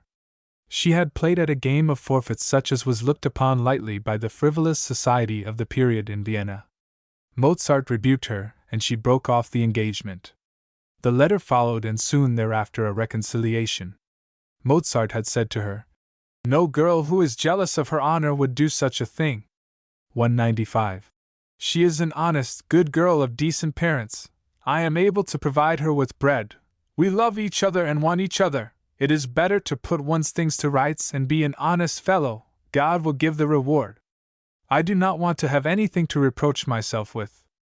Vienna, July 31, 1782, to his father, who had given his consent, hesitatingly and unwillingly, to the marriage of his son who was 26 years old. On August 7 Mozart wrote to him, I kiss your hands and thank you with all the tenderness which a son should feel for his father, for your kind permission and paternal blessing. 196. If I were to tell you all the things that I do with your portrait, you would laugh heartily. For instance, when I take it out of its prison house, I say, God bless you, Stanzerl. God bless you, you little rascal, crawlerballer, sharp nose, little bagatelle. And when I put it back, I let it slip down slowly and gradually and say new, but with the emphasis which this highly significant word demands, and at the last, quickly, good night, little mouse, sleep well. Now, I suppose, I have written down a lot of nonsense, at least so the world would think, but for us, who love each other so tenderly, it isn't altogether silly. Dresden, April 13, 1789, to his wife in Vienna. 197. Dear little wife, I have a multitude of requests. 1. I beg of you not to be sad. 2. Do, that you take care of your health and not trust the spring air. 3. That you refrain from walking out alone, or, better, do not walk out at all. 4. That you rest assured of my love. Not a letter have I written to you but that your portrait was placed in front of mine. 5. I beg of you to consider not only my honor and yours in your conduct but also in appearances. Do not get angry because of this request. You ought to love me all the more because I make so much of honor. Dresden, April 16, 1789, to his wife, in Vienna, who was fond of life's pleasures. 198.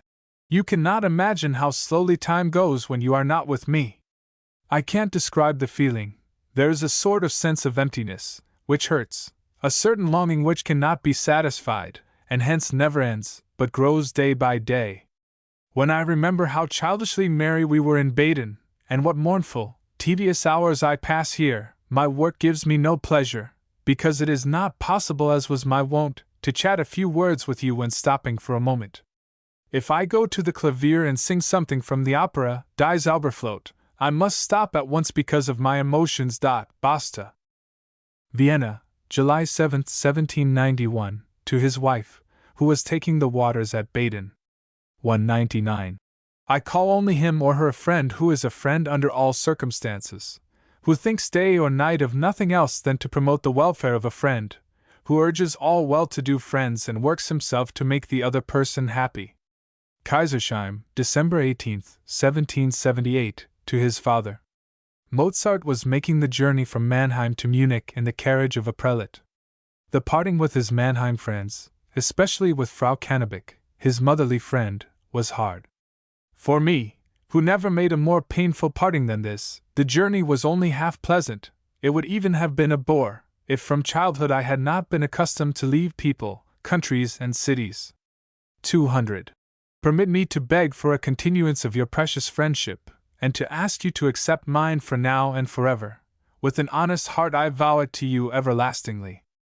True, it will be of little use to you, but it will be the more durable and honest for that reason. You know that the best and truest friends are the poor.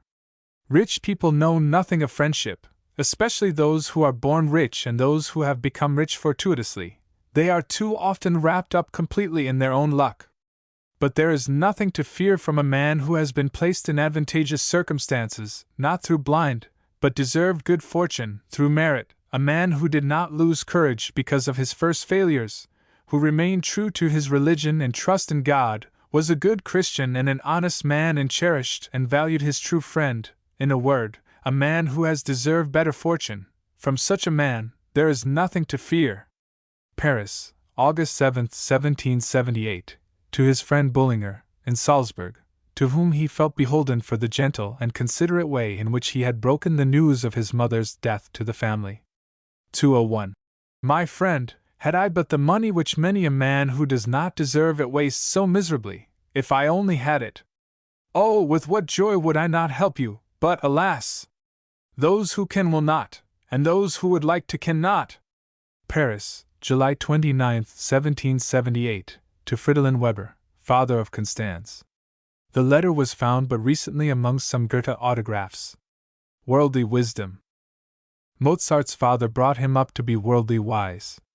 While journeying at a tender age through the world with his father, the lad became an eyewitness of the paternal business management with all its attention to detail, of the art of utilizing persons and conditions in order to achieve material results. As a youth he repeats the journeys accompanied by his mother whom he loses by death in Paris. Regularly from Salzburg his father sends him letters full of admonitions and advice, the subjects almost systematically grouped. The worldly wisdom of the son is the fruit of paternal education, which he did not outgrow up to the day of his death. But life, experience, was also an educator. A seeming distrust of mankind speaks out of many a passage in his letters. But on the whole he thought too well of his fellow men, and remained blind to the faults of his false friends who basely exploited him for their own ends. Although gifted with keen powers of observation, he always followed his kind heart instead of his better judgment, and his sister spoke no more than the truth when she said after his death. Outside of music he was, and remained, nearly always, a child. This was the chief trait of his character on its shady side. He always needed a father, mother, or other guardian. 202. Reflect, too, on this only too certain truth: it is not always wise to do all the things contemplated. Often one thinks one thing would be most advisable and another unadvisable and bad, when, if it were done, the opposite results would disclose themselves. Mannheim, December 10, 1777, to his father, when a plan for an appointment in Mannheim came to naught. 203. I am not indifferent but only resolved, and therefore, I can endure everything with patience, provided, only, that neither my honor nor the good name of Mozart shall suffer therefrom. Well, since it must be so, so be it. Only I beg, do not rejoice or sorrow prematurely, for let happen what may it will be all right so long as we remain well. Happiness exists only in the imagination. Mannheim, November 29, 1777, to his father, who had upbraided him because of his reckless expenditures. At the time Mozart was hoping for an appointment at Mannheim. 204. Dearest and best of fathers, you shall see that things go better and better with me. What use is this perpetual turmoil, this hurried fortune? It does not endure. Che vie piano vie sano. One must adjust himself to circumstances. Vienna, December 22, 1781, to his father, just before Mozart's marriage engagement to Constance Weber. 205. Now, to put your mind at ease, I am doing nothing without reasons, and well-founded ones, too. Vienna, October 21st, 1781, to his little cousin, who may still have cherished hopes of capturing her merry kinsman. 206. I have no news except that 35, 59, 60, 61, 62 were the winning numbers in the lottery, and therefore, that if we had played those numbers we would have won. But that inasmuch as we did not play those numbers we neither won nor lost but had a good laugh at others. Milan, October 26, 1771, to his sister. 207. Everybody was extremely courteous, and therefore I was also very courteous, for it is my custom to conduct myself towards others as they conduct themselves towards me. It's the best way to get along. Augsburg, October 14, 1777, to his father. 208. In Vienna and all the imperial hereditaments the theatres will all open in 6 weeks. It is wisely designed, for the dead are not so much benefited by the long mourning as many people are harmed. Munich, December 13, 1780, to his father. Empress Maria Theresa had died on November 29. Mozart had greatly revered her from his youth. Nevertheless, he takes a practical view of the situation since the production of his opera, Idomeneo, is imminent. He requests of his father to have his black coat thoroughly dusted, cleaned, and put to rights, and to send it to him, since everybody would go into mourning, and I, who will be summoned hither and thither, must weep along with the others. 209. Rest assured that I am a changed man. Outside of my health I know of nothing more necessary than money. I am certainly not a miser. It would be difficult for me to change myself into one, and yet the people here think me more disposed to be stingy than prodigal, and for a beginning that will suffice. So far as pupils are concerned I can have as many as I want, but I do not want many. I want better pay than the others, and therefore I am content with fewer. One must put on a few airs at the beginning or one is lost, i.e. one must travel the common road with the many. Vienna, May 26, 1781, to his father. 210. Depend confidently on me. I am no longer a fool, and you will still less believe that I am a wicked and ungrateful son. Meanwhile trust my brains and my good heart implicitly, and you shall never be sorry. How should I have learned to value money? I never had enough of it in my hands. I remember that once when I had 20 ducats I thought myself rich. Need alone teaches the value of money. Vienna, May 26, 1781, to his father. 211. If it were possible that it should vex me I should do my best not to notice it. As it is, thank God, there is no need of my deceiving myself because only the opposite could vex me, and I should have had to decline, which is always too bad when one is dealing with a grand gentleman. Vienna, October 5, 1782, to his father. Mozart had expected to give music lessons to a princess, but another teacher was chosen. Continuing in the same letter, he says, I need only tell you his fee and you will easily be able to judge from it the strength of the master, 400 florins. His name is Summerer. 212. I shall compose an opera but not an order, for the sake of 100 ducats, to see the theatre earn 4 times as much in a fortnight. I shall perform my opera at my own cost and make at least 1,200 florins in 3 performances. Then the director can have the work for 50 ducats. If he does not want it I shall have received my pay and can utilize the opera elsewhere. I hope that you have never observed a tendency to dishonest dealing in me. One ought not to be a bad fellow, but neither ought one to be a stupid who is willing to let others benefit from the work which cost him study, care and labor, and surrender all claims for the future.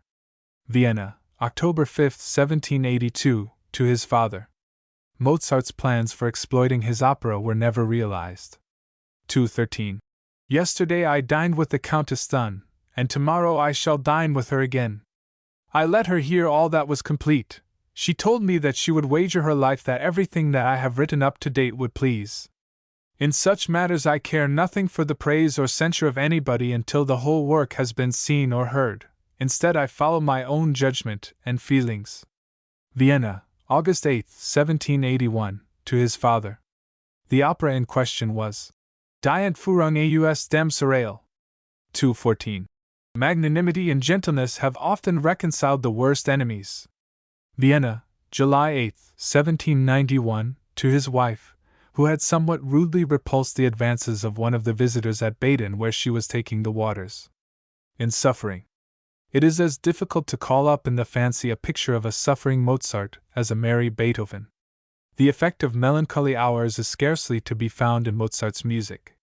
When he composed, i.e., according to his own expression, speculated, while walking up and down revolving musical ideas in his mind and forming them into orderly compositions, so that the subsequent transcription was a mechanical occupation which required but little effort, he was transported to the realm of tones, far from the miseries of this world. Nor would his happy disposition permit him long to remain under the influence of grief and care. None of the letters which sound notes of despair lacks a jest in which the writer forcibly tears himself away from his gloomy thoughts. His sufferings came to him from without. The fate of a Beethoven was spared him. Others brought him pain, his rivals through envy, the archbishop through malevolence, the emperor through ignorance. Sufferings of this character challenged opposition and called out his powers, presenting to us a Mozart full of temperament, and capable of measuring himself with any opponent. He never lost hope even when hope seemed most deceptive. It is therefore impossible to speak of a suffering Mozart in the sense that we speak of a suffering Beethoven. Fate was kind even at his death, which was preceded by but a brief illness. 2:15. I am still full of gall 3 times this, I do not know what to call him, has assailed me to my face with impertinence and abuse of a kind that I did not want to write down, my best of fathers, and I did not immediately avenge the insult because I thought of you. He called me a wretch, Buben, a licentious fellow, told me to get out, and I suffered it all, feeling that not only my honor but yours as well was attacked. But it was your wish, I held my tongue. Vienna, May 9, 1781, to his father, who had heard with deep concern of the treatment which his son was enduring at the hands of the Archbishop of Salzburg, and who feared for his own position. At the close of the letter Mozart writes, I want to hear nothing more about Salzburg. I hate the Archbishop to the verge of madness. 2:16. The edifying things which the Archbishop said to me in the 3 audiences, particularly in the last, and what I have again been told by this glorious man of God, had so admirable a physical effect on me that I had to leave the opera in the evening in the middle of the first act, go home, and to bed. I was in a fever, my whole body trembled, and I reeled like a drunken man in the street. The next day, yesterday, I remained at home and all forenoon in bed because I had taken the tamarind water. Vienna, May 12, 1781, to his father. The catastrophe between Mozart and the Archbishop is approaching. 2:17. Twice the Archbishop gave me the grossest impertinences and I answered not a word. More, I played for him with the same zeal as if nothing had happened. Instead of recognizing the honesty of my service and my desire to please him at the moment when I was expecting something very different, he begins a 3rd tirade in the most despicable manner in the world. Vienna, June 13, 1781, to his father. See the chapter. Self-respect and honor. 2:18. All the world asserts that by my braggadocio and criticisms I have made enemies of the professional musicians. Which world? Presumably that of Salzburg, for anybody living in Vienna sees and hears differently. There is my answer. Vienna, July 31, to his father, who had sent Mozart what the latter called so indifferent and cold a letter.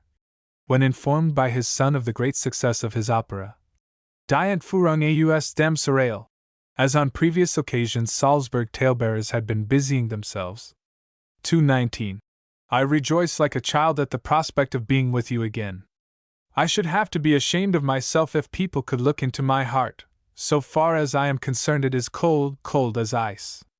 Yes, if you were with me I might find greater pleasure in the courteous treatment which I receive from the people, but as it is all empty. Adieu, love! Frankfurt, September 30, 1790, to his wife. Mozart had made the journey to Frankfurt to give concerts amidst the festivities accompanying the coronation of Leopold II, hoping that he could better his financial condition. Not having been sent at the cost of the emperor, like other court musicians, he pawned his silver, bought a carriage and took with him his brother-in-law, a violinist named Hofer. It took us only 6 days to make the journey. He was disappointed in his expectations. I have now decided to do as well as I can here and look joyfully towards a meeting with you. What a glorious life we shall lead! I shall work. 220. Dreams give me no concern, for there is no mortal man on earth who does not sometimes dream. But merry dreams! Quiet, refreshing, sweet dreams. Those are the thing. Dreams which, if they were realities, would make tolerable my life, which has more of sadness in it than merriment. Munich, December 31, 1778, to his father. During Mozart's sojourn in Paris, the love of Aloysia Weber had grown cold, and Mozart was in the dolors. 221. Happy man! Now see, I have got to give still another lesson in order to earn some money. 1786, to Gyrowetz, on the latter's departure for Italy. 222. You cannot doubt my honesty, for you know me too well for that. Nor can you be suspicious of my words, my conduct, or my mode of life, because you know my conduct and mode of life. Therefore, forgive my confidence in you. I am still very unhappy, always between fear and hope. Vienna, July 17, 1788, to his faithful friend, Puchberg, whom he has asked for money on account of the severe illness of his wife. 223. You know my circumstances. To be brief, since I cannot find a true friend, I am obliged to borrow money from usurers. But as it takes time to hunt among these unchristian persons for those who are the most Christian, and to find them, I am so stripped that I must beg you, dear friend, for God's sake to help me out with what you can spare. One of many requests for help sent to Puchberg. It was sent in 1790, and the original bears an endorsement. May 17th, sent 150 florins. 224. If you, worthy brother, do not help me out of my present predicament, I shall lose my credit and honor, the only things which I care now to preserve. Vienna, June 27, 1788, to Puchberg, who had sent him 200 florins 10 days before. Puchberg was a brother Mason. 225. How I felt then! How I felt then! Such things will never return. Now we are sunk in the emptiness of everyday life. Remarked on remembering that at the age of 14 he had composed a Requiem, at the command of Empress Maria Theresa, and had conducted it as chapel master of the Imperial Orchestra. 226. Did I not tell you that I was composing this Requiem for myself? Said on the day of his death while still working on the Requiem, for which he had received so mysterious a commission. The work had been ordered by Count Walsegg, who made pretensions to musical composition, and who wished to palm it off as a work of his own, written in memory of his wife. Mozart never knew him. 227. I shall not last much longer. I am sure that I have been poisoned. I cannot rid myself of this thought.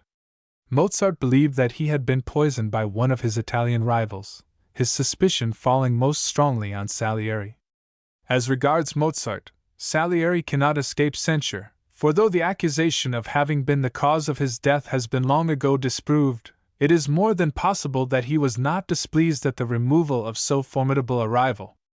At any rate, though he had it in his power to influence the emperor in Mozart's favor, he not only neglected to do so, but even intrigued against him, as Mozart himself relates in a letter to his friend Puchberg.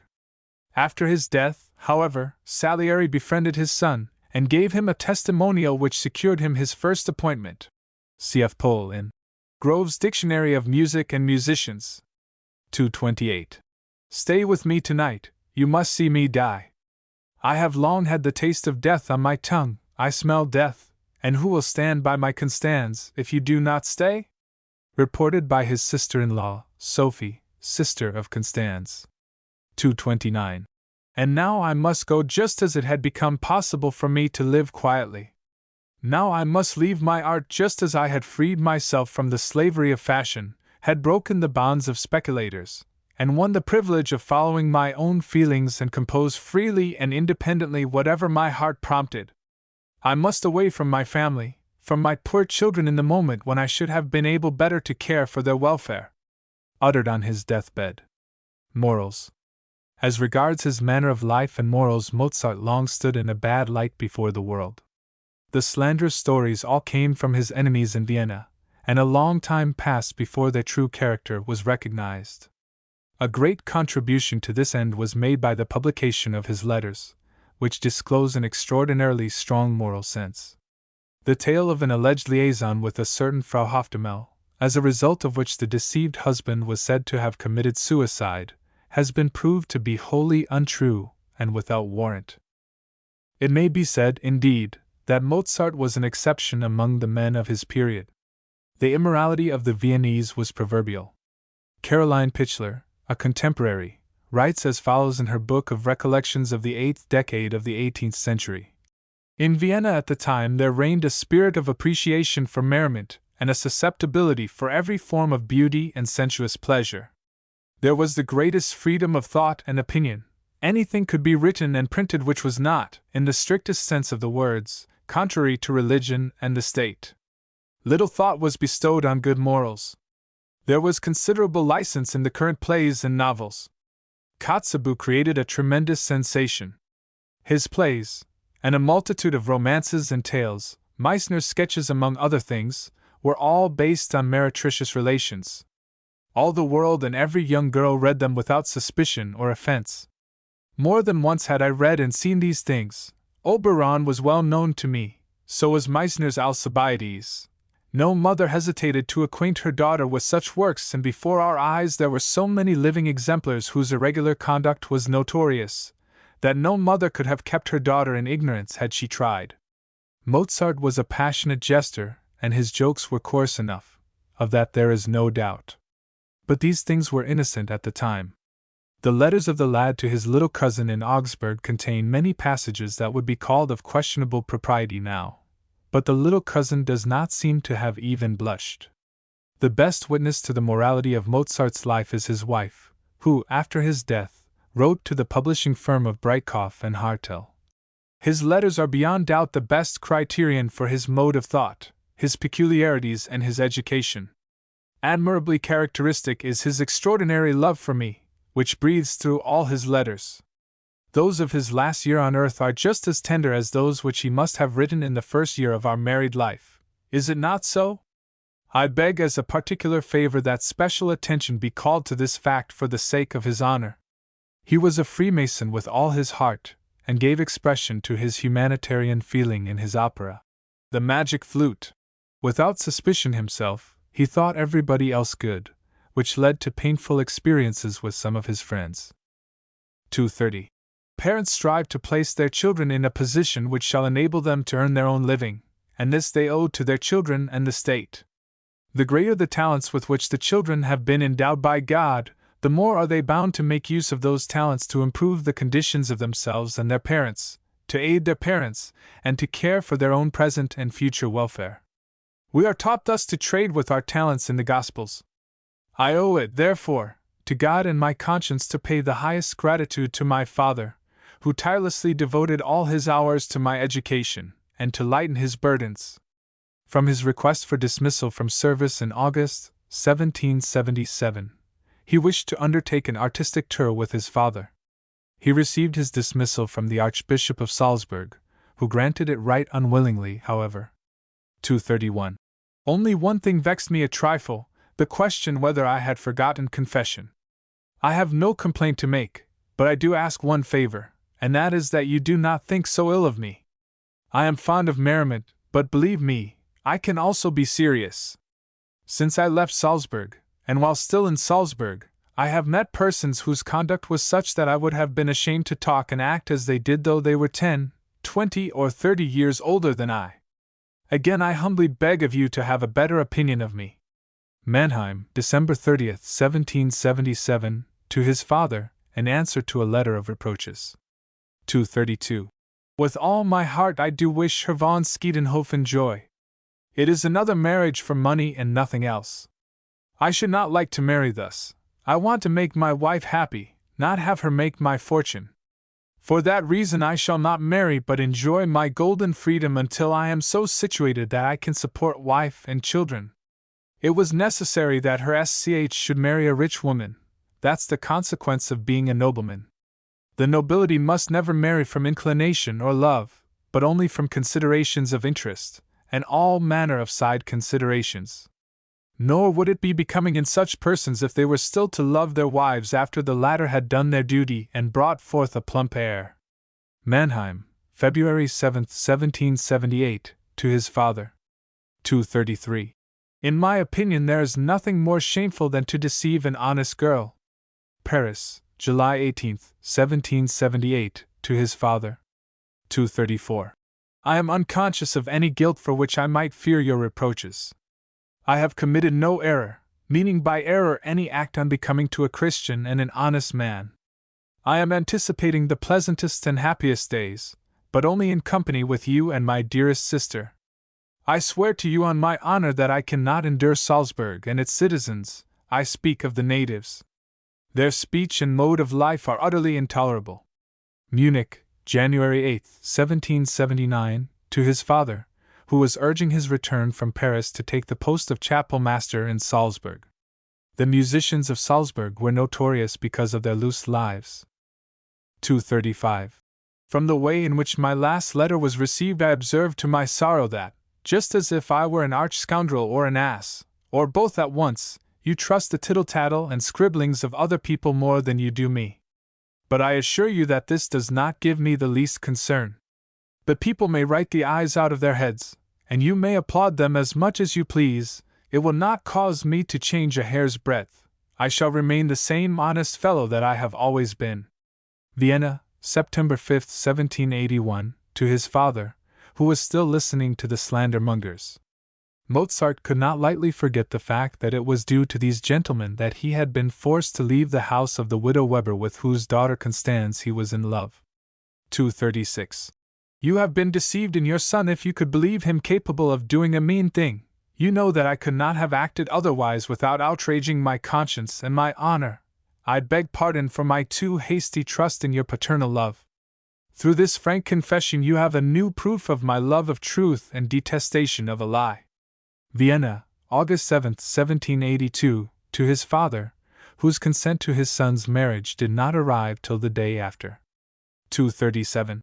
Dearest and best of fathers, I beg of you, for the sake of all that is good in the world, give your consent to my marriage with my dear Constance.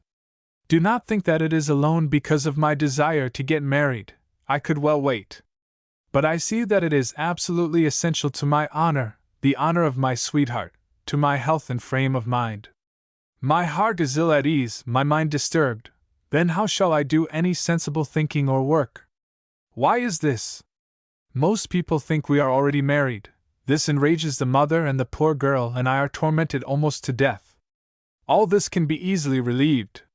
Believe me, it is possible to live as cheaply in expensive Vienna as anywhere else. It all depends on the housekeeping and the orderliness which is never to be found in a young man, especially if he be in love. Whoever gets a wife such as I am going to have can count himself fortunate. We shall live simply and quietly, and yet be happy. Do not worry, for should I, which God forfend, get ill today, especially if I were married, I wager that the first of the nobility would come to my help. I await your consent with longing, best of fathers, I await it with confidence, my honor and fame depend upon it. Vienna, July 27, 1782. 238. Meanwhile my striving is to secure a small certainty, then with the help of the contingencies, it will be easy to live here, and then to marry. I beg of you, dearest and best of fathers, listen to me. I have preferred my request, now listen to my reasons. The calls of nature are as strong in me, perhaps stronger, than in many a hulking fellow. I cannot possibly live like the majority of our young men. In the first place I have too much religion, in the second too much love for my fellow man, and too great a sense of honor ever to betray a girl. Vienna, December 18, 1781. The whole of this letter deserves to be read by those who, misled by the reports, still deemed trustworthy when John published the first edition of his great biography, believed that Mozart was a man of bad morals. Unfortunately, Mozart's candor in presenting his case to his father can scarcely be adjusted to the requirements of a book designed for general circulation. Let it suffice that in his confession to his father Mozart puts himself on the ground of the loftiest sexual purity, and stakes life and death on the truthfulness of his statements. HK 239. You surely cannot be angry because I want to get married? I think and believe that you will recognize best my piety and honorable intentions in the circumstance. Oh, I could easily write a long answer to your last letter and offer many objections, but my maxim is that it is not worth while to discuss matters that do not affect me. I can't help it, it's my nature. I am really ashamed to defend myself when I find myself falsely accused. I always think the truth will out some day. Vienna, January 9, 1782, to his father. In the same letter he continues, I cannot be happy and contented without my dear Constance, and without your satisfied acquiescence, I could only be half happy. Therefore, make me wholly happy. 240. As I have thought and said 1,000 times, I would gladly leave everything in your hands with the greatest pleasure, but since, so to speak, it is useless to you but to my advantage, I deem it my duty to remember my wife and children. June 16, 1787, to his sister, concerning his inheritance from his father who had died on May 28. 241. Isn't it true that you are daily becoming more convinced of the truth of my corrective sermons? Is not the amusement of a fickle and capricious love far as the heavens from the blessedness which true, sensible love brings with it?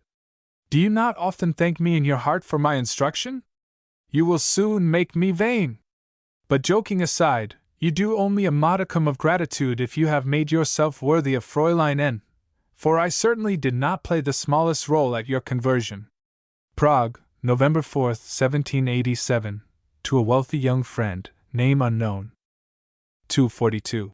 Pray believe anything you please about me but nothing ill. There are persons who believe it is impossible to love a poor girl without harboring wicked intentions, and the beautiful word mistress is so lovely. I am a Mozart, but a young and well-meaning Mozart. Among many faults I have this, that I think that the friends who know me, know me. Hence many words are not necessary. If they do not know me, where shall I find words enough? It is bad enough that words and letters are necessary. Mannheim, February 22, 1778, to his father, who had rebuked him for falling in love with Aloysia Weber, who afterward became his sister-in-law. Religion. Mozart was of a deeply religious nature, reared in Salzburg where his father was a member of the archiepiscopal chapel. Throughout his life he remained a faithful son of the Church, for whose servants, however, he had little sympathy. The one man whom Mozart hated from the bottom of his soul was Archbishop Hieronymus of Salzburg, who sought to put all possible obstacles in the way of the youthful genius, and finally by the most infamous of acts covered himself everlastingly with infamy.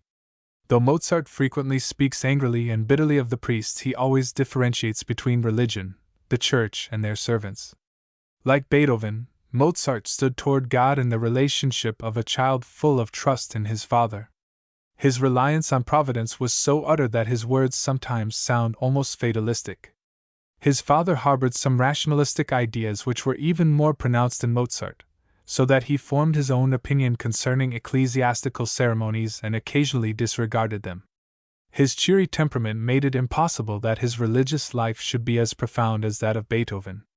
243. I hope that with the help of God, Miss Martha will get well again. If not, you should not grieve too deeply, for God's will is always the best. God will know whether it is better to be in this world or the other. Bologna, September 29, 1770, to his mother and sister in Salzburg. The young woman died soon after. 244. Tell Papa to put aside his fears. I live, with God ever before me. I recognize his omnipotence, I fear his anger, I acknowledge his love, too, his compassion and mercy towards all his creatures. He will never desert those who serve him. If matters go according to his will, they go according to mine. Consequently, nothing can go wrong. I must be satisfied and happy. Augsburg, October 25, 1777, to his father, who was showering him with exhortations on the tour which he made with his mother through South Germany. 245. Let come what will, nothing can go ill so long as it is the will of God, and that it may so go is my daily prayer. Mannheim, December 6, 1777, to his father. Mozart was waiting with some impatience to learn if he was to receive an appointment from Elector Karl Theodor. It did not come. 246. I know myself. I know that I have so much religion that I shall never be able to do a thing which I would not be willing openly to do before the whole world. Only the thought of meeting persons on my journeys whose ideas are radically different from mine, and those of all honest people, frightens me. Aside from that, they may do what they please. I haven't the heart to travel with them. I would not have a single pleasant hour. I would not know what to say to them. In a word, I do not trust them. Friends who have no religion are not stable. Mannheim, February 2, 1778, to his father. For the reasons mentioned in the letter, Mozart gave up his plan to travel to Paris with the musicians Wendling and Ramen. In truth, perhaps, his love affair with Aloysia Weber may have had something to do with his resolve. 247. I prayed to God for his mercy that all might go well, to his greater glory, and the symphony began. Immediately after the symphony, full of joy, I went into the Palais Royal, ate an ice cream, prayed the rosary as I had promised to do, and went home. I am always best contented at home and always will be, or with a good, true, honest German. Paris, July 3, 1778, to his father. The symphony in question is no longer in existence, although Mozart wanted to write it down again at a later date. 248. I must tell you, my mother, my dear mother, is no more. God has called her to himself. He wanted her, I see that clearly, and I must submit to God's will. He gave her to me, and it was his to take her away. My friend, I am comforted, not but now, but long ago. By a singular grace of God I endured all with steadfastness and composure. When her illness grew dangerous, I prayed God for two things only: a happy hour of death for my mother, and strength and courage for myself. God heard me in his loving kindness, heard my prayer, and bestowed the two mercies in largest measure. Paris, July 3, 1778, to his good friend Bullinger, in Salzburg, who was commissioned gently to bear the intelligence to Mozart's father. At the same time, Mozart, with considerate deception, wrote to his father about his mother's illness without mentioning her death. 249. I believe, and nothing shall ever persuade me differently, that no doctor, no man, no accident, can either give life to man or take it away. It rests with God alone. Those are only the instruments which he generally uses, though not always. We see men sink down and fall over dead. When the time is come no remedies can avail, they accelerate death rather than retard it. I do not say, therefore, that my mother will and must die, that all hope is gone. She may recover and again be well and sound, but only if it is God's will. Paris, July 3, 1778, to his father, from whom he is concealing the fact that his mother is dead. He is seeking to prepare him for the intelligence which he has already commissioned Bullinger to convey to the family. 250. Under those melancholy circumstances I comforted myself with three things, viz., my complete and trustful submission to the will of God, then the realization of her easy and beautiful death, combined with the thought of the happiness which was to come to her in a moment, how much happier she now is than we, so that we might even have wished to make the journey with her. Out of this wish and desire there was developed my third comfort, namely, that she is not lost to us forever, that we shall see her again, that we shall be together more joyous and happy than ever we were in this world. It is only the time that is unknown, and that fact does not frighten me. When it is God's will, it shall be mine. Only the divine, the most sacred, will be done. Let us then pray a devout Our Father for her soul and proceed to other matters. Everything has its time. Paris, July 9, 1778, to his father, informing him of his mother's death. 251. Be without concern touching my soul's welfare, best of fathers.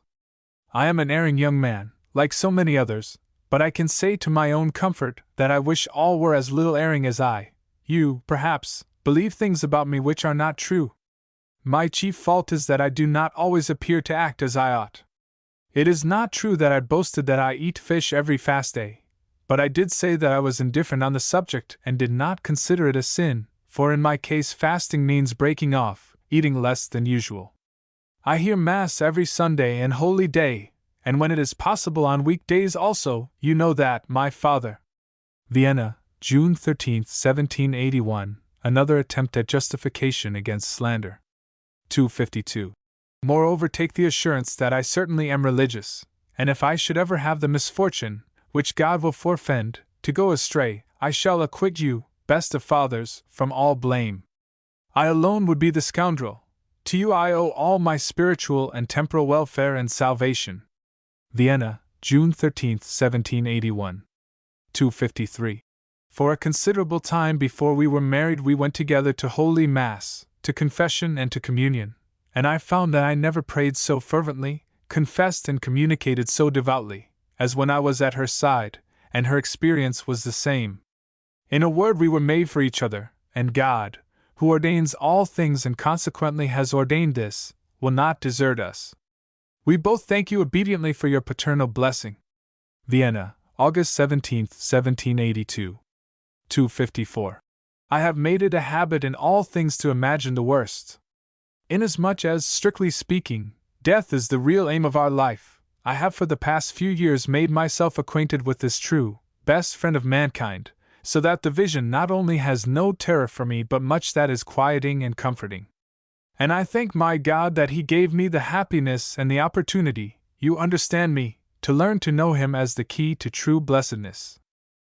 Vienna, April 4, 1787, to his father, who died on the 28th of the following month. One of the few passages in Mozart's letters in which there are suggestions of the teachings of Freemasonry. In 1785 he had persuaded his father to join the order, with the result that new warmth was restored to the relationship which had cooled somewhat after Mozart's marriage. 255. To me that again is art twaddle. There may be something true in it for you enlightened Protestants, as you call yourselves, when you have your religion in your heads, I cannot tell. But you do not feel what Agnus Dei, Catullus Peccata Mundi and such things mean. But when one, like I, has been initiated from earliest childhood in the mystical sanctuary of our religion, when there one does not know whither to go with all the vague but urgent feelings, but waits with a heart full of devotion for the divine service without really knowing what to expect, yet rises lightened and uplifted without knowing what one has received. When one deemed those fortunate who knelt under the touching strains of the Agnus Dei and received the sacrament, and at the moment of reception the music spoke in gentle joy from the hearts of the kneeling ones, Benedictus Covenant, etc., then it is a different matter.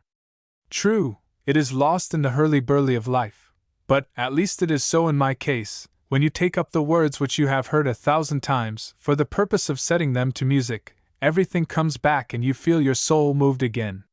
Spoken in Leipzig, in 1789, when somebody expressed pity for those capable musicians who were obliged to employ their powers on ecclesiastical subjects, which were mostly not only unfruitful but intellectually killing. Rochlitz reports the utterance but does not vouch for its literalness.